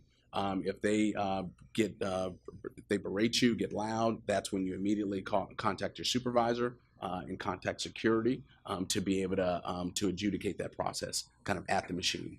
But a big piece of this as well is the communication, which is not represented here, is the communication to the customers well in advance, so that the customer knows what it is that they need to do in order to be considered actively gaming. And so through social media, as well as through signage on the floor, through visual messaging boards, we can educate consumers to hopefully eliminate the concerns of what is actively gaming and what is not. Do you do this in another jurisdiction? Yes. Yes, so we've adopted all the past practice from Detroit, which has a closure period of the same time. So basically, we've studied how they do the closure. We've adopted all their procedures, and we're going to implement the same way they've done it for the past 10 years. Yeah. To be clear, that's they close out. We've mirrored Detroit's closeout procedures. How about the distinction between actively gaming and not? We do this in many jurisdictions where, even in Nevada, at different locations where,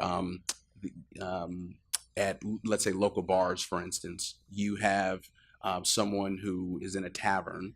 If you're sitting there and you're playing video poker, you do have that. And in some cases, it's formulaic of you need to have a certain amount of coin in. We actually need to see the actual in the meter on the slot machine, the deducting the coin. So putting $1 into a slot machine and sitting there waiting for your drink is not actively gaming. And this is something that, again, we would train our cocktail servers on, to be able to distinguish what is the spirit of what we're trying to achieve and what is not just hey, I've got $1 in the machine. That is not in our consideration, actively gaming.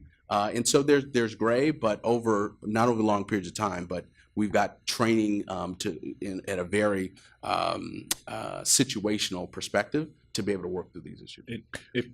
I think to follow up on your question as well, the requirement of quote unquote actively gaming as a limitation is, as far as I'm aware, unique to Massachusetts, but the processes that we've been articulating are the normal processes that the company and the industry, frankly, uses to ensure that they're not giving away millions of dollars in alcohol to folks who are not playing, because it's a amenity to the gaming customer. So that it's a process that the company is already used to employing to ensure that we're comping players only. And so it's the words actively gaming is not going to be a surprise in the training process that people are focused on, ensuring that patrons are gaming when they're being provided alcohol. But in terms of a jurisdiction that you have this conflict between people that would be there and couldn't get alcohol otherwise, this is the only jurisdiction that you're aware of? Maybe I'm not asking. Are you talking about, is this the only jurisdiction in which you're looking to serve on the gaming floor after the other hours are cut off? No. So in Maryland, there's a 24-hour alcohol provision. So at National Harbor, that facility is able to serve 24 hours a day. And all other areas within the state of Maryland, except for the licensed gaming areas, those all close at 2 a.m. On that, from that perspective. But can they serve to anyone within the facility for that 24-hour period? You don't have to draw this distinction between actively gaming and They can, and so in this case, this is much more restrictive than being able to serve everywhere. Yeah. I think another corollary, just to give you a sense, is similarly to a guest who's sitting down at a slot machine who is, let's say, just taking up space. We have a very similar conversation that says, excuse me, ma'am or sir, there's someone else who would like to play that. You are not actively gaming, and we need you to you're welcome to hang out or you're able to stand within the area, but we need to take that, revenue generating seat and provide it to someone else. So in this case, the conversation of actively gaming is not unique just to alcohol. It's really of if someone is sitting at a blackjack table, for instance, and they're not actively gaming, we would ask them to move. If you're sitting at a slot machine and again, taking up space and someone else wants to be there, it's a similar conversation of the slot attendant or in this case, a beverage server or a security guard would have a similar conversation of you're not participating in the area of what's designated for this space, and we need you to do something else. And so it's a similar phenomenon. I'm just trying to determine if this is going to be a unique tension though between someone who could. This is the only way they could continue to get served alcohol. Yeah, no, it will versus be. not, and that's not. You don't have that scenario in another jurisdiction. Am I hearing that correctly? I'd want to come back and positively affirm. I mean, I'm doing it from the top of my head of that unique. But let us come back to you on that. But I thought I heard you say that in Maryland, other jurisdiction or someplace in other jurisdictions, at 2 o'clock you can stop drink. You have to stop drinking except on the gaming floor. No, so in Maryland, you're able to drink in so how we are closing front-facing bars in Maryland, you can drink everywhere within the casino floor. If I'm understanding it right, this issue about actively gaming, you're exercising that all day long, all the time alcohol is being served, right? So it's not like all of a sudden you change what you're doing. Correct. Because you're only serving complimentary drinks or high-end paid drinks to gamers if they're actively gaming starting at 8. Yep, that's a great I was distinction. thinking like it's a new standard. Actively gaming kicks in at 2, but that's not right. Actively gaming is the standard all the way. I'll jump in But with it's not one the, caveat. to be clear, it's not the legal standard. Exactly. The legal standard kicks in at 2 a.m. Right. So It's industry standard, operationally, I right. think probably all casinos do that. But to Commissioner O'Brien's point, I think we did an informal survey when this law was passed. And yes, this is unique in the sense that in terms of extending drinking hours, there's a conditional element to that. Most extended drinking hours are just wholly extended. This has a conditional component to it, but as they said, the conditional component is something that they exercise all the time anyways. So that's a distinction.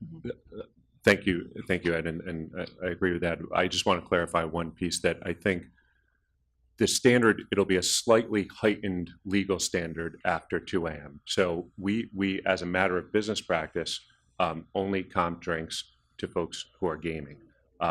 But at, say, 10 o'clock at night, you raise the issue of a spouse. It's possible that we would exercise our discretion before 2 a.m. that if there's a husband and wife sitting at a gaming table and they are gaming generally, that we would comp a drink to the husband and wife. After 2 a.m., based on the legislative language, we would not, because that person is not actively gaming.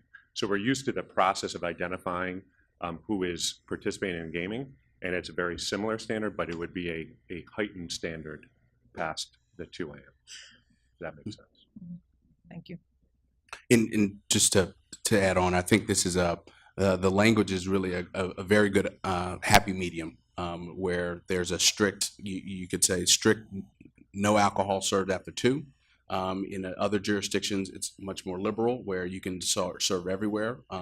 And this, I think, strikes the right balance of being able to advance the interests as outlined within the legislation, but then having appropriate level restrictions, understanding there's a level of discretion that takes place. But this is, I think, a good happy medium, and this is operational plans outlines that.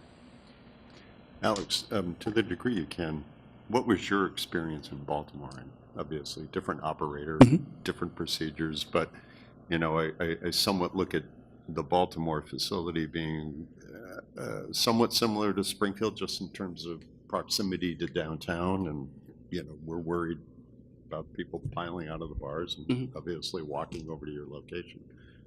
Sure. So I think, no, this is, I spent a great deal of time working these late night hours just to be able to directly see and assess this myself. And so for the first 9 months, worked kind of 11 p to 6 a.m. just to be able to kind of get a sense of what this looked and felt like. And so I think the first thing that was most important here is that we were one of the only commercial facilities that were open in Baltimore, as we will be here. So in some ways, the safety that this facility provides, the security, it's well lit, clean, neat, we're hospitable, and we serve great food. Is that in many cases is the most significant draw of being able to say, hey, here's some place that you can go to be able to assess all those different components. You know, this is going to be unique because this is one, this is not Baltimore, but 2, this is this restriction on actively gaming will significantly reduce of that description of other people coming just to go get a drink, because if you aren't coming here to game, either don't have the money, don't desire, or that's just not your thing. This, I think, is going to, it will help to mitigate many potential issues of just your normal, let's say, bar goer who gets out and says, hey, let's continue the party. That's just not the market that we're going after. It's just not worth the headache. That's not what we're going after. This is for that midweek convention guest who's living, staying at our hotel or staying in our hotel or one of the 1,000 rooms that are within a short walking distance or Uber a ride away. That's what this is tailored towards. And so I think this really strikes the right balance to mitigate that kind of that suction sound from other jurisdictions, but while also being able to extend the play and the overall entertainment experience of our core guests. So can I ask, if I start and I'm at the slots table at 2:15 and I get my drinks and I decide I just want to go to the poker room, can I carry my plastic cup, or does that have to be transported by a server? Or do you say to me, I'm sorry, you're not actively gaming anymore? So this is where there's a little bit of a discretion on this point. If you think of our floor, you've got actual slot machines that are literally right outside the poker room. What I tell you in reality, there aren't very many people who do that. Let's say that similar thing. Typically your slot customer is your slot customer, and then are walking, to kind of go over. I think what's important is that in every instance, it's an interaction. And so in this case, if you're walking up from an area, from a slot machine, and you're going someplace else, without saying, sir, throw that away, it's, hello, you're only allowed to be drinking if you're actively gaming. Ask the guests, where are you headed? Oh, I'm just headed out. Well, I need you to finish that and then, dispose of it. Or if I'm walking over to the poker room, well, let me walk you over to make sure that you get there.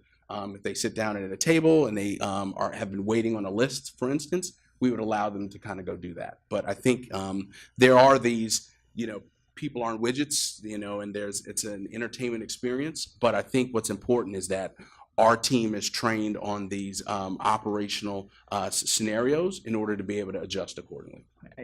There is a peculiarity that goes with the porous layout.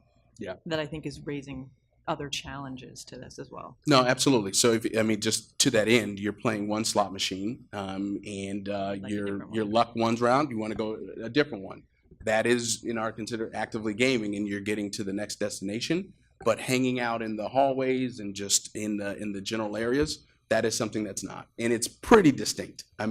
You've got the bar goers, and then you've got the slot customers, and they are quickly, judiciously going from one place to the next. And just on the point of porous, while it does look, I think on the map with the green paths, it looks somewhat separate. All of the gaming functions, the poker, the slots, the tables, are all within that gaming floor. So you wouldn't be leaving the gaming area, for instance, to go from slots to poker and crossing non-gaming areas. Well, except the walkways. Well, yes, except the pathways, depending on, but within the perimeter of that overall gaming area. Just a quick typo on your slide under 2 a.m. I think you have 2 p.m. I don't think we'd allow Yes. that. But Yes, we'll adjust. So yeah, if you want to just quickly go through the closeout procedures. So this is our closeout procedure for Commonwealth and Casino Walk-Up Bar. One unique is Casino Walk. So Commonwealth will totally shut down at 2 a.m. Casino Walk-Up Bar, because there is video poker at the bar, will close the bar so that the bar appears to be closed. If you're still playing video poker, a cocktail waitress from Section 13 will actually come and service you. So it'll follow the same procedure. Knox Bar, just because it falls in the same line, but there is a bartender behind, and it's just because we don't want the cocktail server coming and free pouring from the back of the bar. For our casino beverage, it's a little unique because we have these smart bar systems installed. We can actually program the system to shut down automatically at a certain time. So you can see here at 3 a.m. the machine actually shuts down. We begin doing our liquor sweep at 3:30 just because we have such a large slot floor, and usually on a graveyard shift you don't have, you're not at max capacity on staff. It takes us a little longer to go through, so we've allowed us a little bit of time. So we'll actually start sweeping the floor at 3:30, so we know we're totally clear by 4 a.m. Can I ask just one quick question to follow up on what the commission was asking and a point you brought up, just in terms of what would draw folks to the casino at this hour of night, not gaming? What's still available, like food? Food. And what food is available? So in our market, we have Bill's Diner that will be open. We are exploring different options on the casino floor, but right now it's Bill's Diner will be. So the market has a separate entrance. Most people will utilize that space. From midnight to 2 a.m., we do have multiple options, though. Our pizza slice counter at Calamari will be available, and we're still exploring a few other options in tap. And then this procedure here just shows at 1:30, we'll be converting everything to a frosted plastic cup. All NA beverage will be served in a clear plastic cup. This is so we can decipher if somebody past this time has alcohol in the drink, because it'll be in a frosted MGM cup. So just to be clear, the frosted cup is the 2 to 4 a.m. class. That is correct. That indicates that there's alcohol in that, and it really helps as that visual stimulus for all of our employees for those scenarios that we described to be able to go through it. I think it's important to note the overwhelming majority of drinks served, period, again, are coffee, water, and tea. But this one, it gives a good visual stimulus for our team members. there is one, there's one sort of cognitive dissonance for me in this, and it's hard for me to get my head wrapped around. I understand why, from one standpoint, we, the law, has made available the possibility of serving only active gamblers. But from a responsible gambling standpoint, you think that's the last group that you want drinking late into the night. You know, it's sort of like, whoa, wait a minute. Maybe you want to serve drinks to people who aren't gambling, but serving people to people who are gambling, lowering their resistances and making them more susceptible to the problems. I mean, I understand this is, you know, this is a legislative issue in part, but it just feels odd to me, you know, to target the audience of late drinkers to be those who are gambling. Well, especially with the notion of, you know, you cannot be just hanging around or taking a break, which is one Right. particular piece that the RG world where that's actually good to take a break. Yeah, to take a break. Right. Good point. But Could I raise one additional point, and maybe Alex or Anthony could address it, but I think the message that Alex articulated, which is going to be very powerful in the community, is our bars are not open. But then you did hear us talk about there will be 2 bars where that have tabletops where folks between 2 a.m. and 4 a.m. will be able to sit while actively gaming and get served a drink. And just to contextualize that, could you give us the number of gaming positions there are in each of those? Because I think it's important to understand how relatively small that is. It would only be those people sitting at those units. Sure, in the high limit area, there's approximately 6. At the walk-up bar, it's a little over 20. But I think it's an important distinction at that walk-up bar. You could have a bartender, but just as an abundance of caution, we're saying do not have a bartender who is standing behind there because it will give the appearance of I can walk up and grab a drink. And so from a service perspective, it is a little bit more difficult to have a cocktail server have that expanded area after 2 a.m. But again, just operationally out of an abundance of caution, we've made that operational decision to help to accentuate that. Look, all front-facing bars, when you walk into our facility, with the exception of high limit, are closed. And really, frankly, it just makes it easier. So it's one less conversation that our frontline team members are having to have with the guest of, hey, Mr. Bartender, why can't I have a drink? So I think we'd like to move down to this page into the storage area, and maybe Anthony, just provide a quick overview here. So on the left, you'll see our banquet beverage storage area. which number is this? 23, but page 34, if you can see me. Somewhat hidden in the logo, but at the top left, that's 23, what's shown here.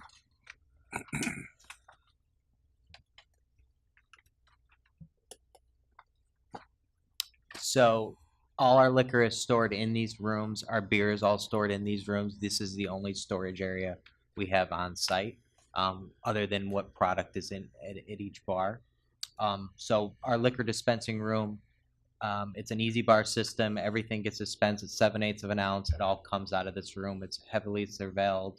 To get access from a non-beverage employee, you would have to go through security, go through multiple checkpoints, and verification, including myself giving the final approval for a non-beverage employee to enter the space. Then to the right is our soda pump room, where above our beer pump room, where we store all our soda. So it's all one central location. Again, heavily restricted. And if I could just add on this piece, so we do also have an offsite warehouse in the city of Chicopee that we're using for a lot of our storage, and we've pursued through the ABCC a public warehouse license for that facility so that we can store offsite inventory secured in that warehouse in Chicopee, which is where you would have distributors, correct me if I'm wrong, Anthony, distributors would generally deliver in bulk to that warehouse. We would have enough on site in the secured warehouses on site and could replenish from the offsite warehouse in Chicopee. That's correct.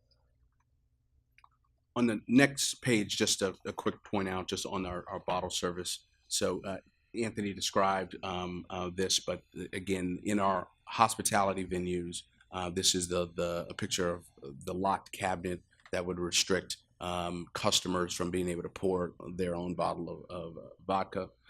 But I think it's important to note that this type of service would stop at 2 a.m. So again, that hospitality style bottle service stops, at that time. So this is literally when we talk about actively gaming, it is actively gaming at an outlet that looks nothing like what other purveyors of alcohol in our area provide. That really concludes the our formal presentation, but again, happy to answer any questions. I had a couple questions. First, with the in-room dining, that's 21, where it's kind of your marketplace, right? Mhm. So will all those establishments have their own, they say separate wines and beers, or? So yes, each venue has a grab and go section, Mhm. which obviously through a fountain worker would be IDing and going through that process. Through in-room dining, we just showed that it's coming out of the market. The menu is going to reflect those venues that are inside the market. It's actually a separate entity within the market. So we have separate room service servers. It's a separate inventory that's all stored in the back of the marketplace.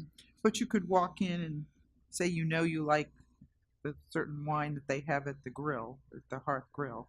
But then you want to go over and get noodles, you could bring that drink over, and is that, or you don't anticipate that happening? No. Well, yes, you could if you're in the food market, which actually is licensed area This is in room. early on. Yeah, in-room dining is run.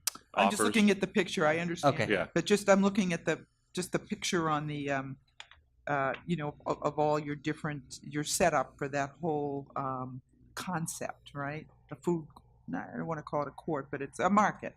Correct. But I was just wondering about the alcohol. Yep. Yes, you could. so You can move around. Yes. and that's reflected, Commissioner, on number 7. And I think it is a little confusing how we're using the South End Market for in-room dining. But number 7, the licensed area, which is the South End Market, which has all those brands. Right. You'll see it's one contiguous licensed area, including the patios, so that we do contemplate that that you could grab and go from different pieces. You could get noodles in one place, a glass of wine from the wine bar, and a dessert from the gelato bar, and then go sit Yeah. wherever you want in that market. So it is contiguous. Right.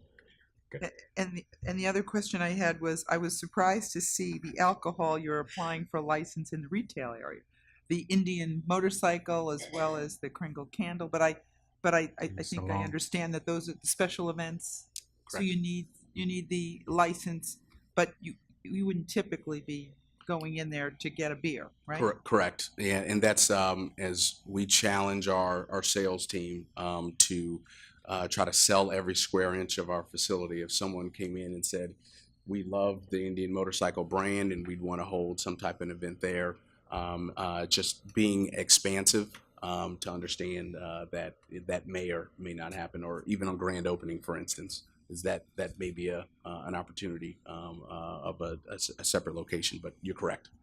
And one clarification on that, with respect to Kringle Candle, that is one of the areas we need to supplement. That is a third-party tenant space. It's our understanding, based on conversations with them, that they would like to offer, alcoholic beverages, likely in the evening, spiked milkshakes, things like that, as part of their normal offerings. We need to continue to work with them to get their final plan so that we can supplement. But that space is probably probably not high volume, more regular than, for instance, using the Indian motorcycle space for special events. On the floor plan by the marketplace, there is an outdoor patio, correct, right off the poker room as well. Can a patron go out there with a drink? Is that still part of the licensed beverage space? That's what we're proposing, is within that patio. Within the patio. Within the patio. Does that change in any way at 2 a.m.? Yes. So you would not be able to be there. So Okay. Only let's call it in the field. That's where someone could go. But at that point, those outlets would other than with the exception of the diner that would be open. Yeah. But on that patio, you would not be able to be out there and consume. And the control would be that frosted cup that you spoke about. Yes, in that case though, we would at that point post that 2 a.m. You would not be able to be walking out there with a drink, and quite frankly, you really don't need to be in the marketplace with a drink. Even if you left the table game and were playing and you were getting something to eat at the diner and then plan to go back to the table game, you would not be able to stand in that marketplace and be consuming a drink. So that entrance actually closes at 1 a.m. Because Okay. we have so many different entrances and exits.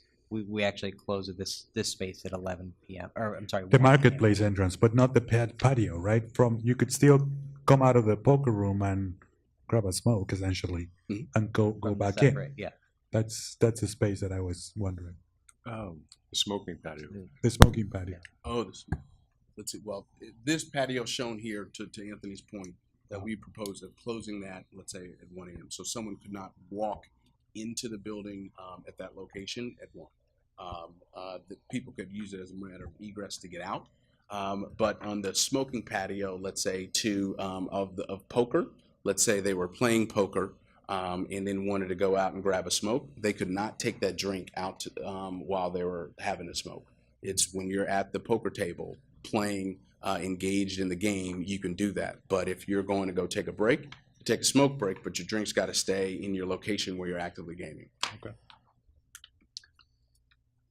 And what about the 101 state? The first floor is still part of the gaming establishment, if I remember correctly.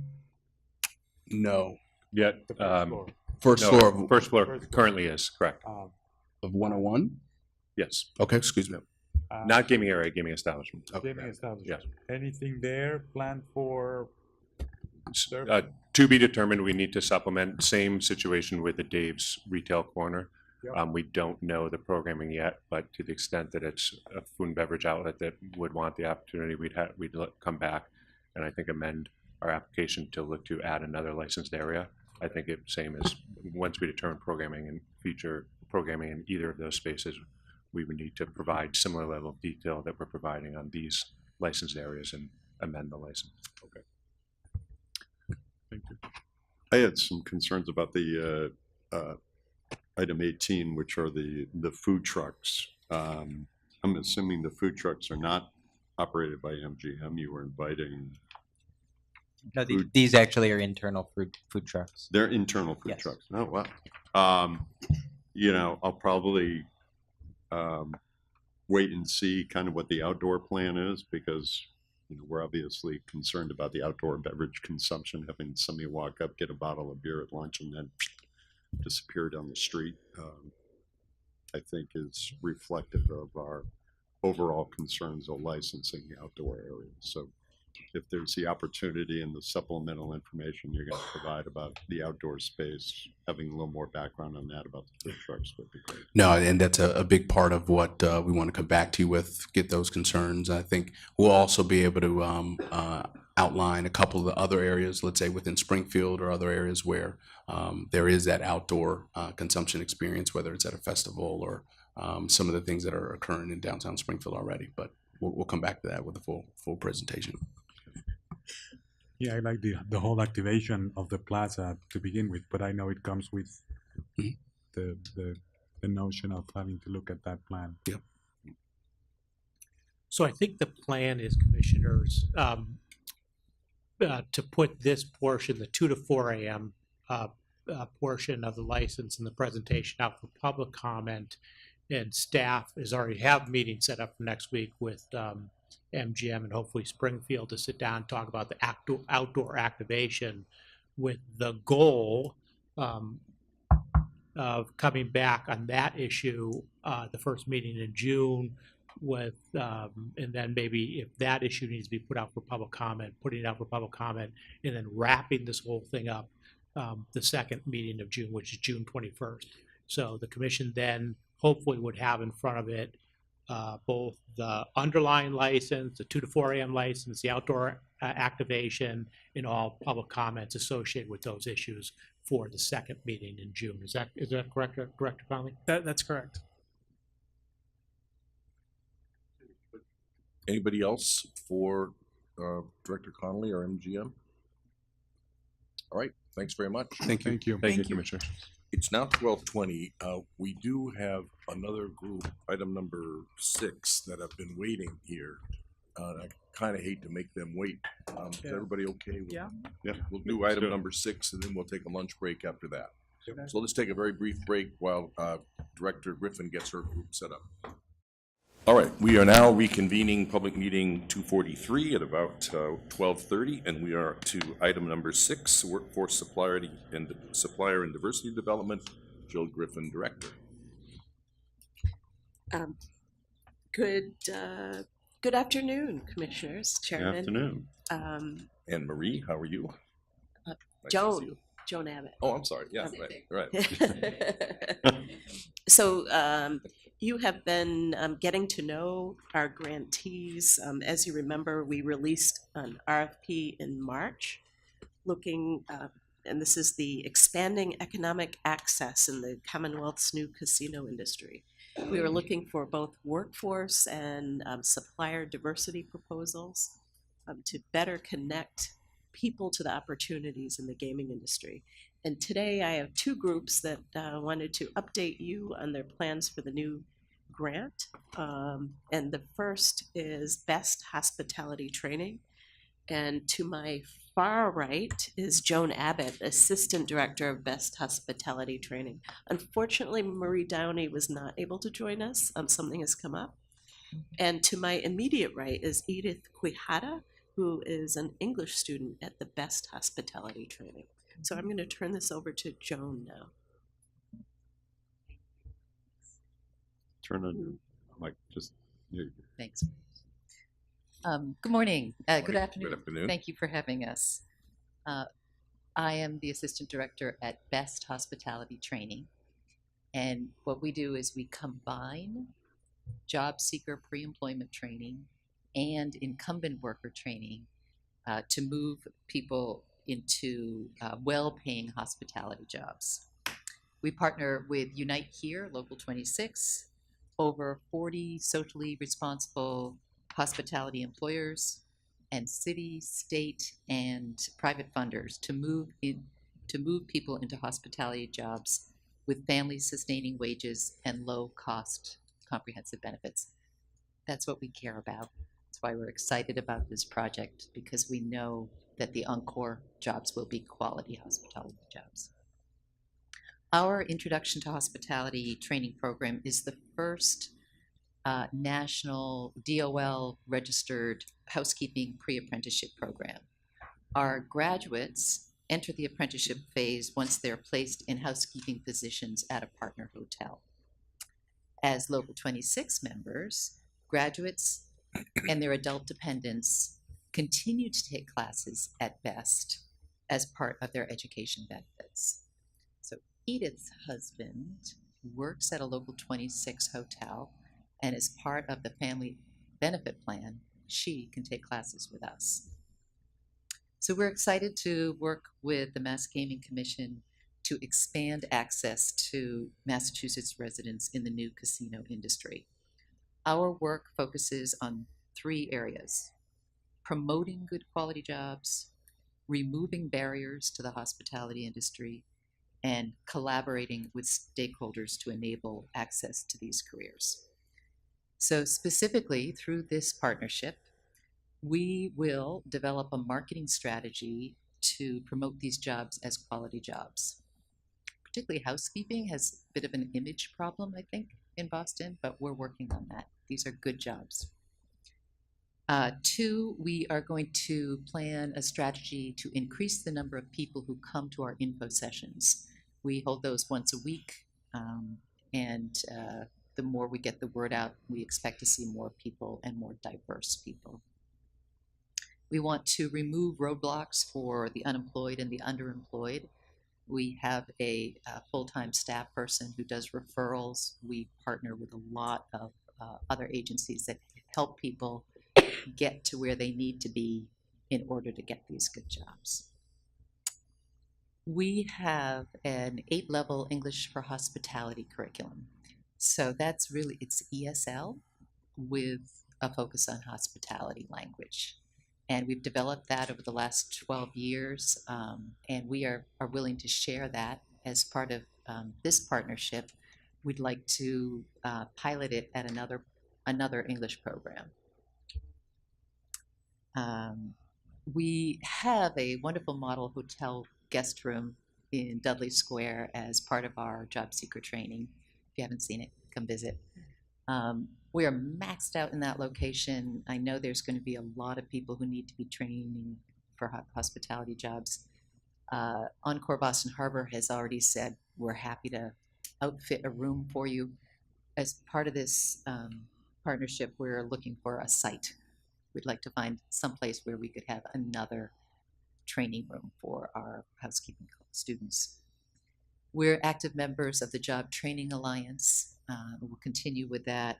And that relates to us looking at this overall master pathway as we work with other people in the field to define pathways from when you go to a not so good job to a good job and a career and quality job. Our tagline is quality jobs, better lives.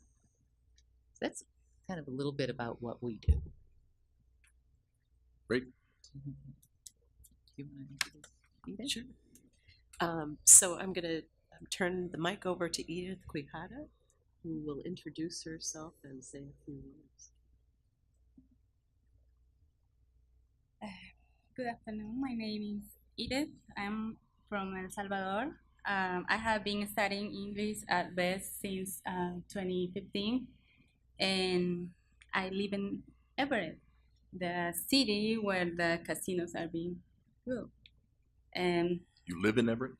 yes, I live in Everett. Great. So I researched some information and I talked about it, and I did presentation in my class, and then I met with Mr. Brian Gilbert from the casino, and all about research was in general, the Anchor Boston Harbor is the largest single-phase development in the history of Massachusetts. So it's a massive undertaking. There will be a gaming floor packed with a slot of gambling tables. The parking garage will be hold up to 3,000 cars, and there will be a 29-story tower with hotel rooms built to the Boston skyline. That's huge. And Income Boston Harbor is currently set to cost to like 2.4 billion. And the space for that construction will be a 3 million square foot resort that will be create more than 4,000 permanent jobs. And they plan to put an ultra premium spa and state-of-the-art bathroom. And there will be also 13 restaurants there. So the gaming area will be a 2-story space with over 3,000 slot machines. So they say it's gonna be really a spectacular type of space.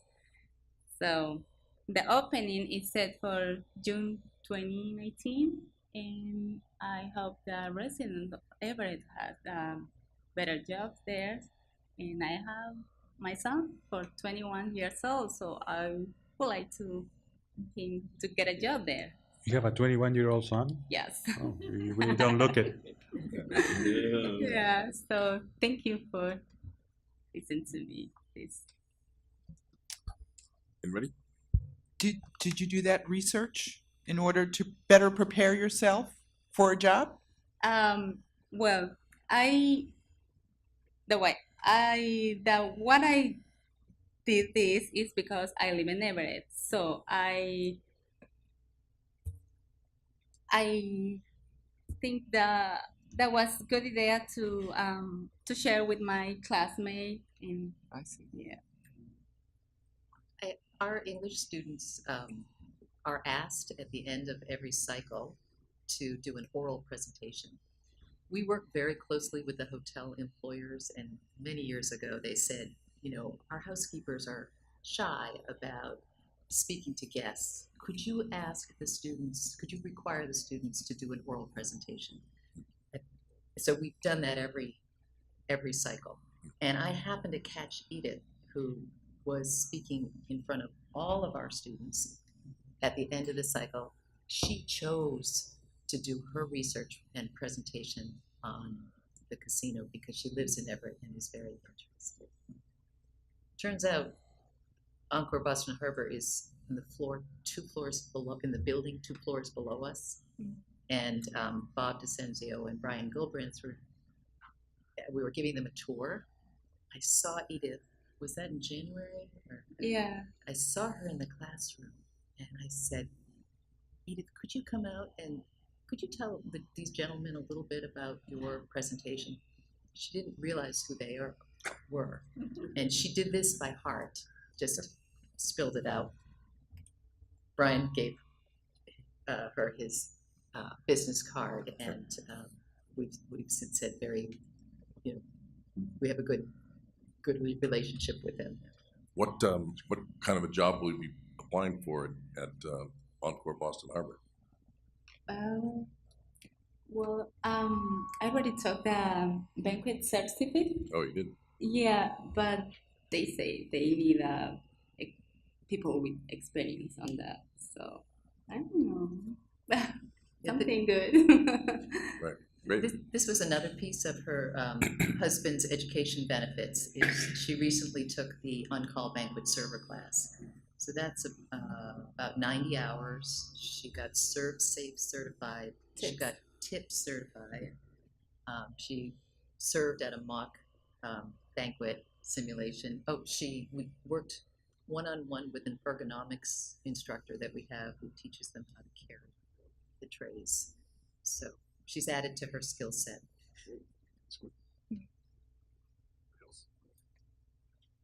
Thank you very much. Thank you. Good luck. Yeah, congratulations. Thank you. Say hello to Marie. Pleasure to meet you. Thank you. And I'm going to invite Nader Acevedo of the Hispanic American Institute and Alberto Calvo of Stop and Compare Supermarkets and also Chelsea Chamber, who are partners with this grant. Oh, that's fine. I won't take offense. So, gentlemen, take it away. Just press the button. Good afternoon, Good afternoon. commissioners. Good afternoon. Thank you for having us. My name is Nader Acevedo. I'm the Executive Vice President of the Hispanic American Institute. We are a non-for-profit organization established in 1997, and our mission is to education, technical assistance, and to promote small businesses with help in connecting with large corporations, in this case, Anchor. About the casino, I got involved very early with casinos. I have a very good friend of mine, Carlos Gonzalez, and in 2004, he spoke about casinos, so we worked together. Back then, he was no state rep. He was the president and CEO of the Mass Latino Chamber of Commerce in Springfield. So we covered the whole market from Boston to Springfield. But then he became a state rep. So now I'm working not only with him as a politician, but there are some good leaders in Springfield that I work with. So we developed that connection, and that was one of my first relationships related to casinos.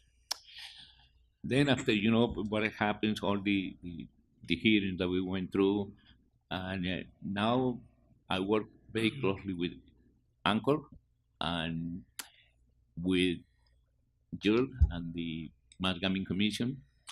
Also, we have funding from the Mass Growth Capital Corporation. So that's more or less government related. But because of my background, I'm a former banker, so I have the experience in working with banks and with corporations. We receive also funding from a couple of banks. Rockland Trust, which is not a large bank, it's a $7 billion bank, and Santander. And my job with them is more or less what I do with you. And thank you to you, we were able to secure funding and the Mass Gaming Commission to expand those relationships. So what I'm here today is it's an honor to be in front of you. It's my first time that I speak in front of the commissioners. And I'm very excited about what is happening in the future. We work very closely with the casino under the construction phase. And Alberto can explain this better, but for us it was a challenge because most of the jobs, they were union jobs. Now in the operation phase, it's a little bit different. And we have quarterly meetings with Anchor, and we got to a point that now we started just for small businesses, so we call it quarterly small business breakfast. And now it grew to a point that Alberto is helping me to work with procurement. And he will talk in a minute. So 3 weeks ago, we have the breakfast meeting, and I was asked by the president of Anchor, Board de Salvio, to split it and to have 2 breakfasts instead of having 1. So I say yes, and what we're going to do is to work with his procurement department and have the quarterly breakfast, and we're going to have the other quarterly breakfast with the employment opportunities. So we call this employment and business development for our communities. And I'm working with Alberto, and here he can take it over because we have really an opportunity to partner with career centers, and we already approached the Lean Career Center. So with that, I just want to say thank you. If you have any questions for me, I'm going to be here, but Alberto. No? Oh. Push. Okay. Thank you for having us. My name is Alberto Calvo. I'm a business owner, one of those minority certified, and I certified myself, our business, to take advantage of the opportunities that the Encore Casino provides. We're located, we're in the retail space, but now we're starting an institutional division space. I just met the food and beverage fellow and gave him my card and some marketing to supply food items. However, I'm proud to announce that I got my first, not contract, but my first sale with Encore. Great. That's great. Yeah. 2 Fridays ago at the breakfast. Yes, because we're in Chelsea. We're near, right, Everett. And I was in the breakfast. I was talking with the Assistant Director of Procurement, Nadia. And she said, do you have access to janitorial supplies? I said, well, we sell some janitorial supplies in our stores, but we can't. So I called my son-in-law. This is a family business. And I said, they need janitorial supplies. So we got a source and we delivered that the next week because they are planning to clean the 2 model rooms in the casino. And the director of operations has to do that, which is something I learned. Anyhow, I've been working with my friend here for many years, know him for many years. And what do? I belong, because we're in Chelsea and Lynn, I belong to the Chelsea Chamber of Commerce. And now I'm the chair of the North Shore Latino Business Association. What that allows me to do, along with my friend, is to access, I would say, I don't have the actual data, but I would say close to 500 or more small minority businesses Who are they? Cleaning services, gardening, you name it, food stores, etc. So what we have planned with your contribution and also with other contributions, like he said, is to establish forums, and we have organized one next week, economic, and we combine both economic and economic opportunities. The director of procurement from the Everett Casino is coming, as well as the director of employment, to to tackle those two areas. We've invited all vendors in the North Shore, and we hope to attract a lot of people. I think we did it once or twice last year, and Jill was there, and I think you were coming. And I to think them. Commissioner Zuniga attended one year one of as them. well. Right. And it was, I was very impressed with not only the attendance, but the event ran from 6 to, I think, 9, and everyone stayed until the very end. Because of the food. Yeah. No, we have some Latino food there. So. But adding just a piece to Alberto, in outreach, we target some of the community-based organizations. We work with you, Commissioner Bruce, asked me about employment and the institute maybe early this year. And what we are doing is we are partnering with those organizations, and there is one in Everett, maybe 5 minutes from the casino, La Comunidad. Through that agency, they have maybe 4,500 people that go through that agency in a yearly basis. It's in a year. They don't have members, but they serve the community for employment, immigration. It's a social service agency. And the person that runs it, I know him for 17 years, Antonio Amaya, and he's not a business person. He's a very well-connected individual in the North Shore, but he doesn't do what we do, which is we like to go and raise funds, talk to business people, talk to the banks, and you can mention what we're going to do at the North Shore with Rockland. Well, yeah, Rockland Trust would like to sort of focus on the North Shore, so we're working with them, with the North Shore Latino Business Association, to establish access to capital. Because these businesses, the problem they have is scale up, right? Scale, to reach scale. And for that, you need training, access to capital, you name it. So we're working with them too. So, any questions? I know, mindful of time here. I would just add, before the questions, that Encore Boston Harbor considers this group to be a valuable partner, and they've worked closely with the construction team and have demonstrated by getting several vendors opportunities with construction. So. Yeah, Yes. basically, what, $10 million in It's value? about 10 million. One person alone. Again, I like breakfast because in my previous life as a banker, you start always at 7 o'clock, 7:30, and you have coffee.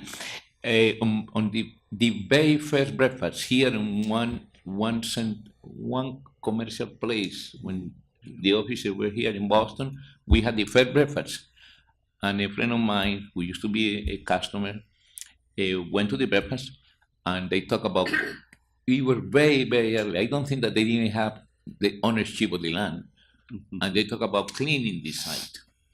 And you know about a 21E that you require. And for me, being a banker, I said to the guy, look, you're the guy.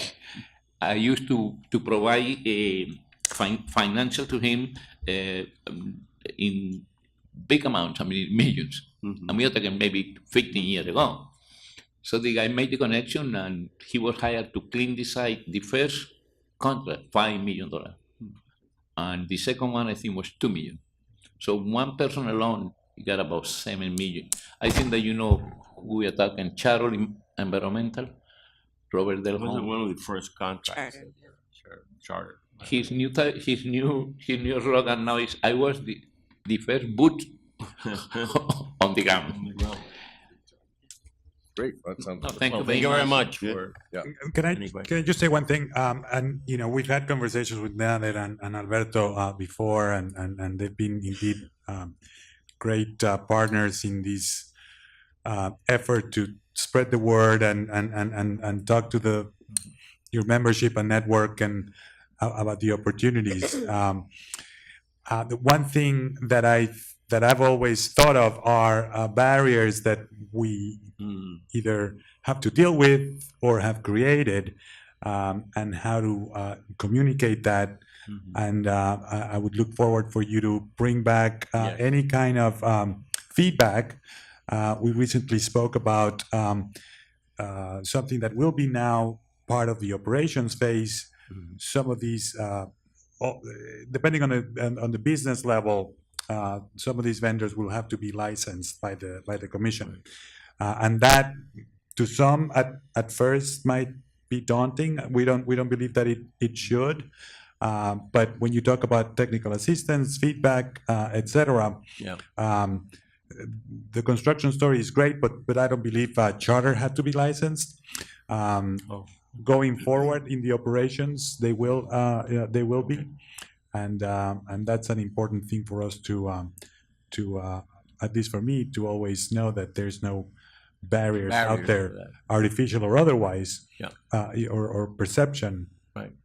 I just want to address a comment on that. I went through the minority vendor certification from the state, and we are certified now. And it was a bit painful, but because I have that, I will try to advise any vendor that is interested in participating. And we have a few that are small, sort of guide them through the process. And moreover, I'm going to apply because I'm thinking, how much is the threshold? 250,000 a year? It's a 3 month and a year, either 250 or 300, I forget. Okay. If you do during the year, reach that goal or soon, 100,000 in 3 years. Yeah. So I'm gonna apply or get the certification, and then I'll see how complex or whatever, and I'll give you feedback on That would that. be great.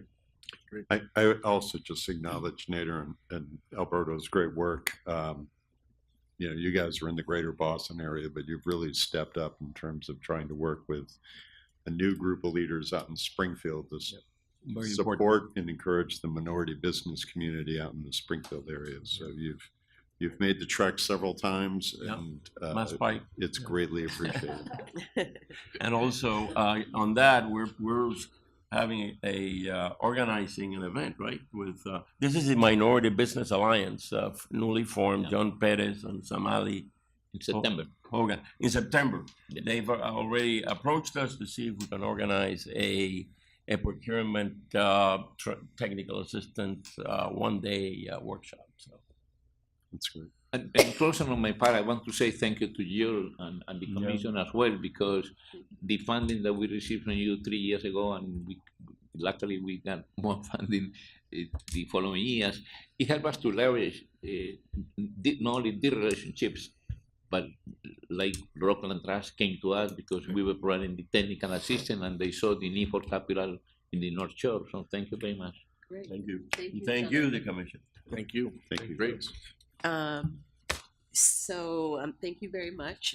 I just had a few updates for you. I noticed Jeff Hayden from Holyoke Community College was in the back earlier, reminded me that I've been out to Springfield 3 times since Friday, once for the workforce meeting, and I thought you might be interested. There's a new gaming training class starting September 7th. And so still time for people to sign up to learn how to become dealers in time for the opening of MGM. September 7th? September 7th. There'll be hiring opportunities even then. One of the things that we're learning is that the first class has graduated. Interviews have started, and people are getting hired. So that's great news. And we know that MGM has about 450 dealers to hire. So additionally, Holyoke Community College and Stick are planning line cook training. 147 cooks are needed at MGM, and so we'll be hearing more about those training classes as time goes on, but plenty of workforce training resources. And then this past Tuesday, Commissioner Stebbins and I were pleased to accept an award on behalf of the Gaming Commission, the Rosoff Diversity Award. We were recognized on behalf of our Build a Life That Works campaign, the diversity campaign to get more women into the construction trades careers. And so I actually brought the actual award to show you. Commissioner Stebbins accepted on our behalf. Let me see if I can get this up. That's heavy.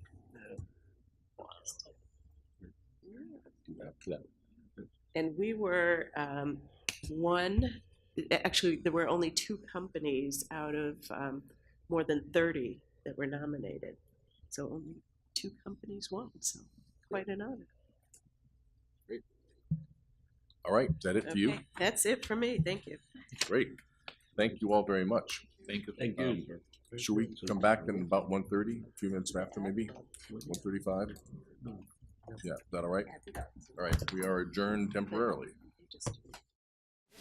Okay, we are reconvening public meeting 243, and we are going to switch items on the agenda to accommodate our guests.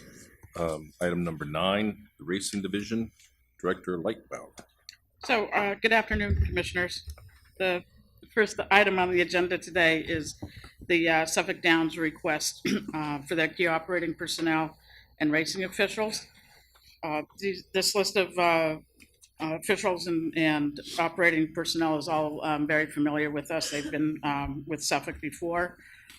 Where the meet is just going to, begin right before the days of racing. They're not here yet, so most of them have not been licensed yet. So I'm asking that they be approved pending completion of the licensing process and the approval of the background checks with the state police and the stewards. Any discussion of the item? Mr. Tuttle, is this pretty much the same group back? With maybe 1 or 2 people, but I think it's fairly consistent with last year. I'd have to look at last year's side by side, but yeah, they keep coming back. Yeah, you had to recruit a couple new people, but other than that, it's the same group. Exactly. Yeah, we are in the process of recruiting a second outrider. I hope to have news on that by this weekend. Okay, great. Anybody else? Yep. Mr. Chair, I move the commission approve the request of Suffolk Downs to approve their May 15th, 2018 list of key operating personnel and racing officials pending approval by the stewards and completion of their background checks by the Mass State Police. Second. Further discussion? All in favor? Aye. Aye. Opposed? The ayes have it unanimously. The next item is the Suffolk Downs request to reduce the takeout to 16% on Win Place and Show and 19% on the exotics. This is the same as their request that you approved in 2017. And in 2015 and 16, they had also asked for a reduction. At that point, it was 15% across the board. So this is something that you all have done in the past. So is it, excuse me, is it to reduce from 16 to 15% on the Win Place Show and from 19 to 15% on the exotics? No, reduce it from the current takeouts. I think it's 19 and 26 Yeah, to 16 and the statute sets the highest possible takeout at 19 for straight bets and 26 for exotics. So the request is actually to reduce it from 19 to 16 and from 26 to 19. To 19, okay. Other discussion? And this is, it's consistent with what we've done in the past. Yes, and it doesn't alter the amount of money that comes to the commission or to the Mass Thoroughbred breeders. Yes. So, Mr. Chair, I I move that the commission approve the request of Suffolk Downs to reduce the takeout to 16 on Win Place Show and 19% on exotics. Second. Second. Further discussion? All in favor? Aye. Opposed? The ayes have it unanimously. The next item is the Suffolk Downs request for their racehorse development fund for purse money. The first item is on Chip Tuttle's letter.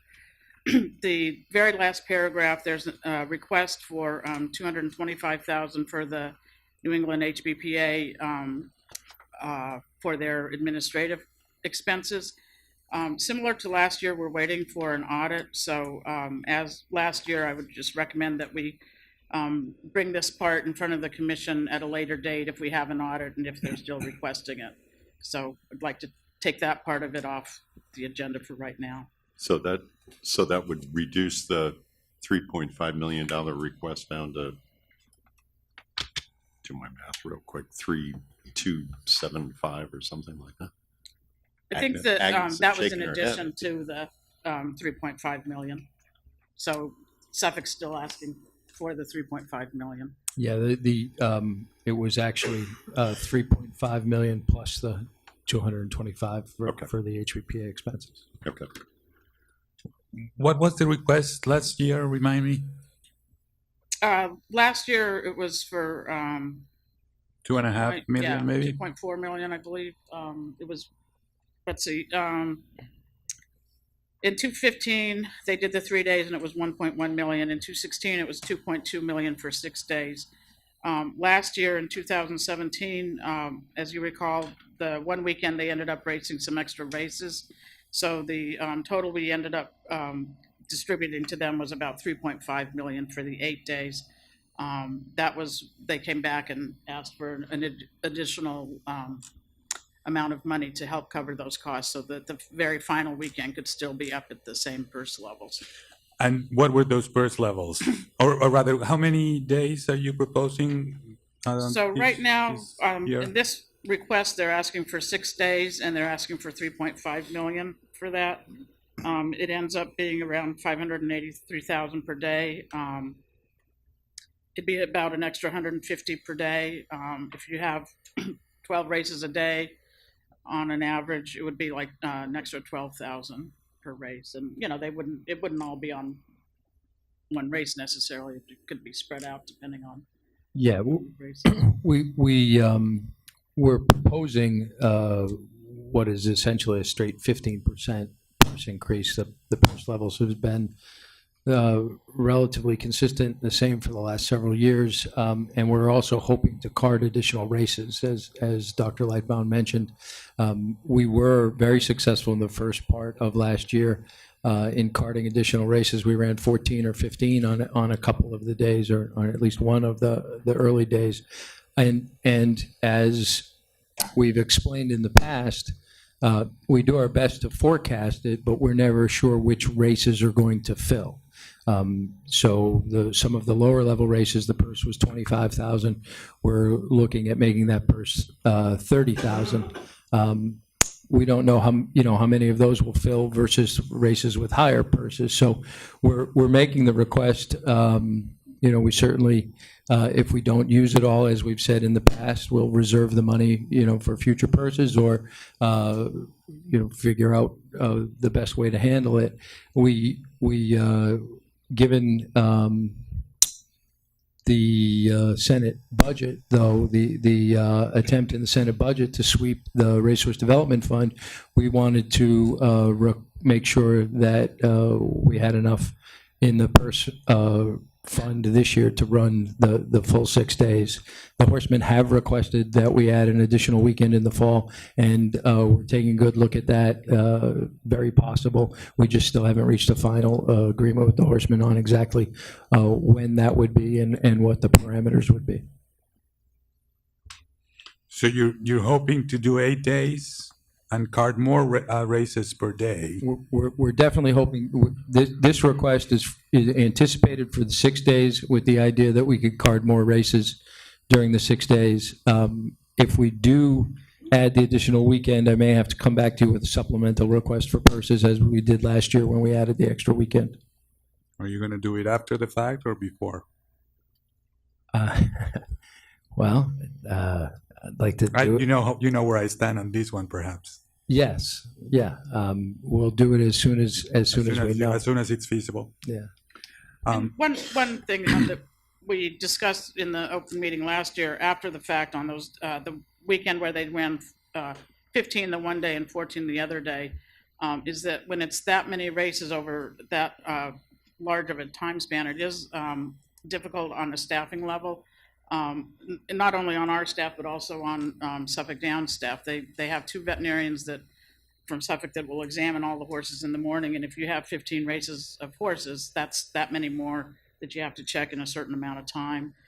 These are all horses that these veterinarians have not seen before because it's not a regular meet. They're just seeing them, for the first time, most of them that morning. And so we had asked Suffolk to be mindful of that. Certainly, they have room to add races. Some of the days last year, they only raced 9. And if those are bumped up to, 12, maybe 13, and 10 and 11 card races are bumped up to 12 or 13, that certainly would give them the extra races that they could have for the horsemen and for the betting public, but also limit the impact on the staff. Well, and it's our staff too, right? Our Right. staff has to leave Plainridge to come up to Suffolk on a weekend and work. So I do want to be mindful of staff. Mr. Tuttle, is there a way to, I know you don't know how many horses are coming in. That's always a challenge. But is there a way to spread around the days, the races, so you wouldn't have 14 or 15 in a day? Yes, we will obviously try to avoid the situation we had last year where we had the 15 and the 14 back to back. Right. But we're hopeful to card 12 each day for the first weekend of racing, and the additional races provide the horsemen the additional opportunity to run for purse. Mm-hmm. I'm trying to understand who begins to benefit by these increases, these marginal increases. If I may, there's a business case question here in terms of the purses being so large that then only out-of-state people begin to really come in and take advantage Sure. of the purses. Is that Well, correct? As we've discussed in the past, one of the the issues we wrestle with now is who are local horsemen, and we continue to try to write the races and create the conditions and recruit from the base of the horsemen and horsewomen that were stabled at the facility, in 2010, 11, 12, 13, 14. As some of them have gone on to other jurisdictions, it's become a little bit more difficult, but we still make the effort to do that. And the New England HBPA members that we're working with on the racing program have a tendency to be the people who were here in the past.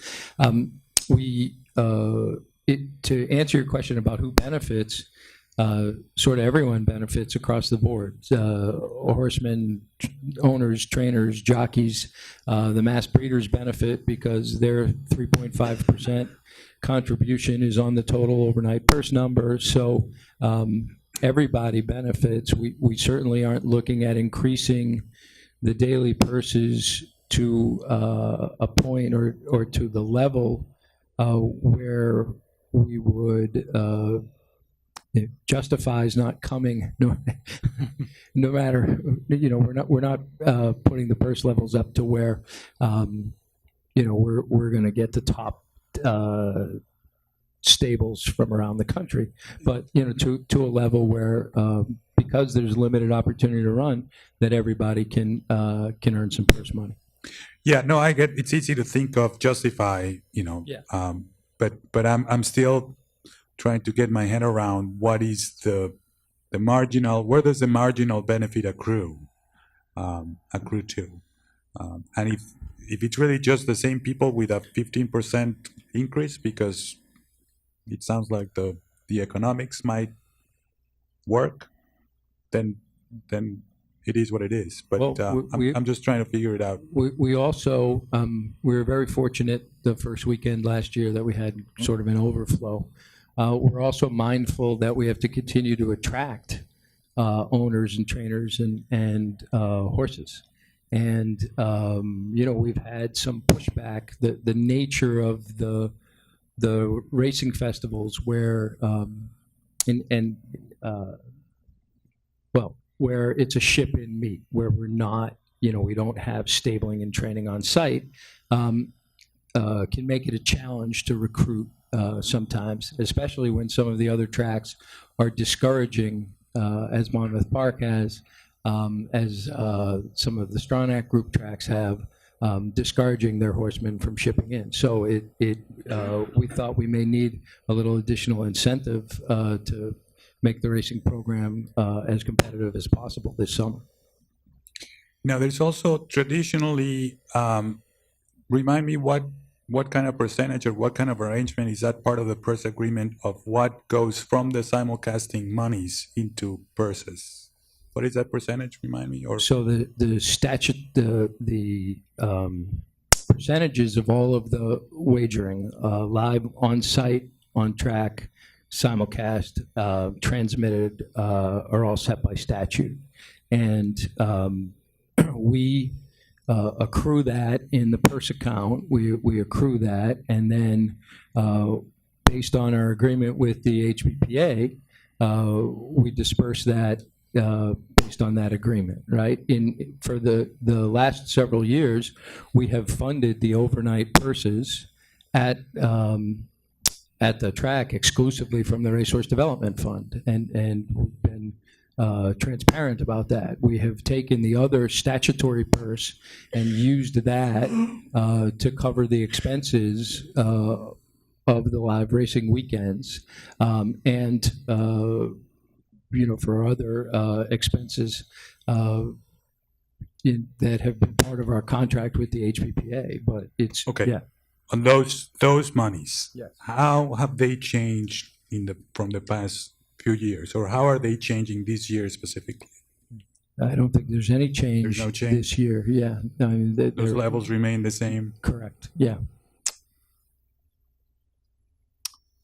Mr. Tuttle, something I noticed that was a little different this year was that you put it out to the press that there was a 15% increase before coming to us. Is there a reason that you felt like you needed to do that?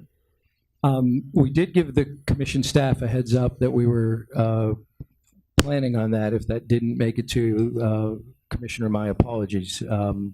But we did that as an effort to basically attract, to let horsemen know that we were coming back, and that we wanted to have purse levels competitive with some of the other top venues on the East Coast.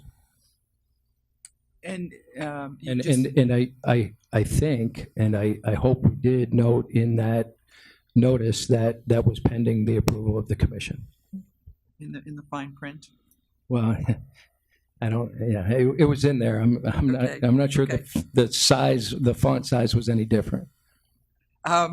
Also, you mentioned this earlier, but Monmouth Park is going to penalize again this year if their horses and their owners decide to come to Massachusetts. Yeah, it's candidly, I think it's very silly. There weren't a lot of when we were open for training for 6 months and running more days. There weren't a lot of horses from here that were shipping to Monmouth Park, and vice versa anyway. And all Monmouth Park is doing is penalizing its own horsemen. If they have horses in the barn that don't have an opportunity to race at Monmouth, and there may be an opportunity for them to race here in a race that better suits the horse's conditions, then they're just penalizing those people. But we've asked them to reconsider, and we haven't had much success. One more question. The mass bred races, being out there last year observing, there were few horses. I think there was one race that had 6. Is that just because there hasn't been a meet, an extensive meet in so many years that there just aren't as many mass bred? Is that? I think it's multifactorial. After the 2014 decision on the Region A license, I think a lot of people who had invested in mass breds stopped because of the uncertainty with the future of Suffolk Downs. And as a result, now that we're at the time when those horses would be reaching racing age, there are fewer of them to go around. So your festival this year, you anticipate the same kind of a situation? Well, and we do, and we're in addition to the mass breeder stakes, we're guarding additional races for mass breds in hopes to try to give those folks an opportunity to earn some of the purse money as well. In the past, if those races have been to the point where our racing department believes they're not going to be competitive from a wagering point of view, we have asked the commission's permission to limit the wagering or to run them as exhibitions, which we may be back to do again. Have you, excuse me, have you in general seen the same people return? We are now on the 3rd year of the festival model. Is that 4th year? 4th. We're starting the 4th one. Yes, there's a consistent base of New England horsemen. Jay Bernardini, Bob Raymond, Kevin McCarthy, several other of the sort of major New England stables that Matthew Clark that have gone to upstate New York, have gone to West Virginia and other places return. And I think part of that is because they're aware of the program and that it's an opportunity for them to come home and make some money. And part of it is, we've tried to design a racing program that fits for their horses. So, I mean, now there are other people that have taken advantage of it as well.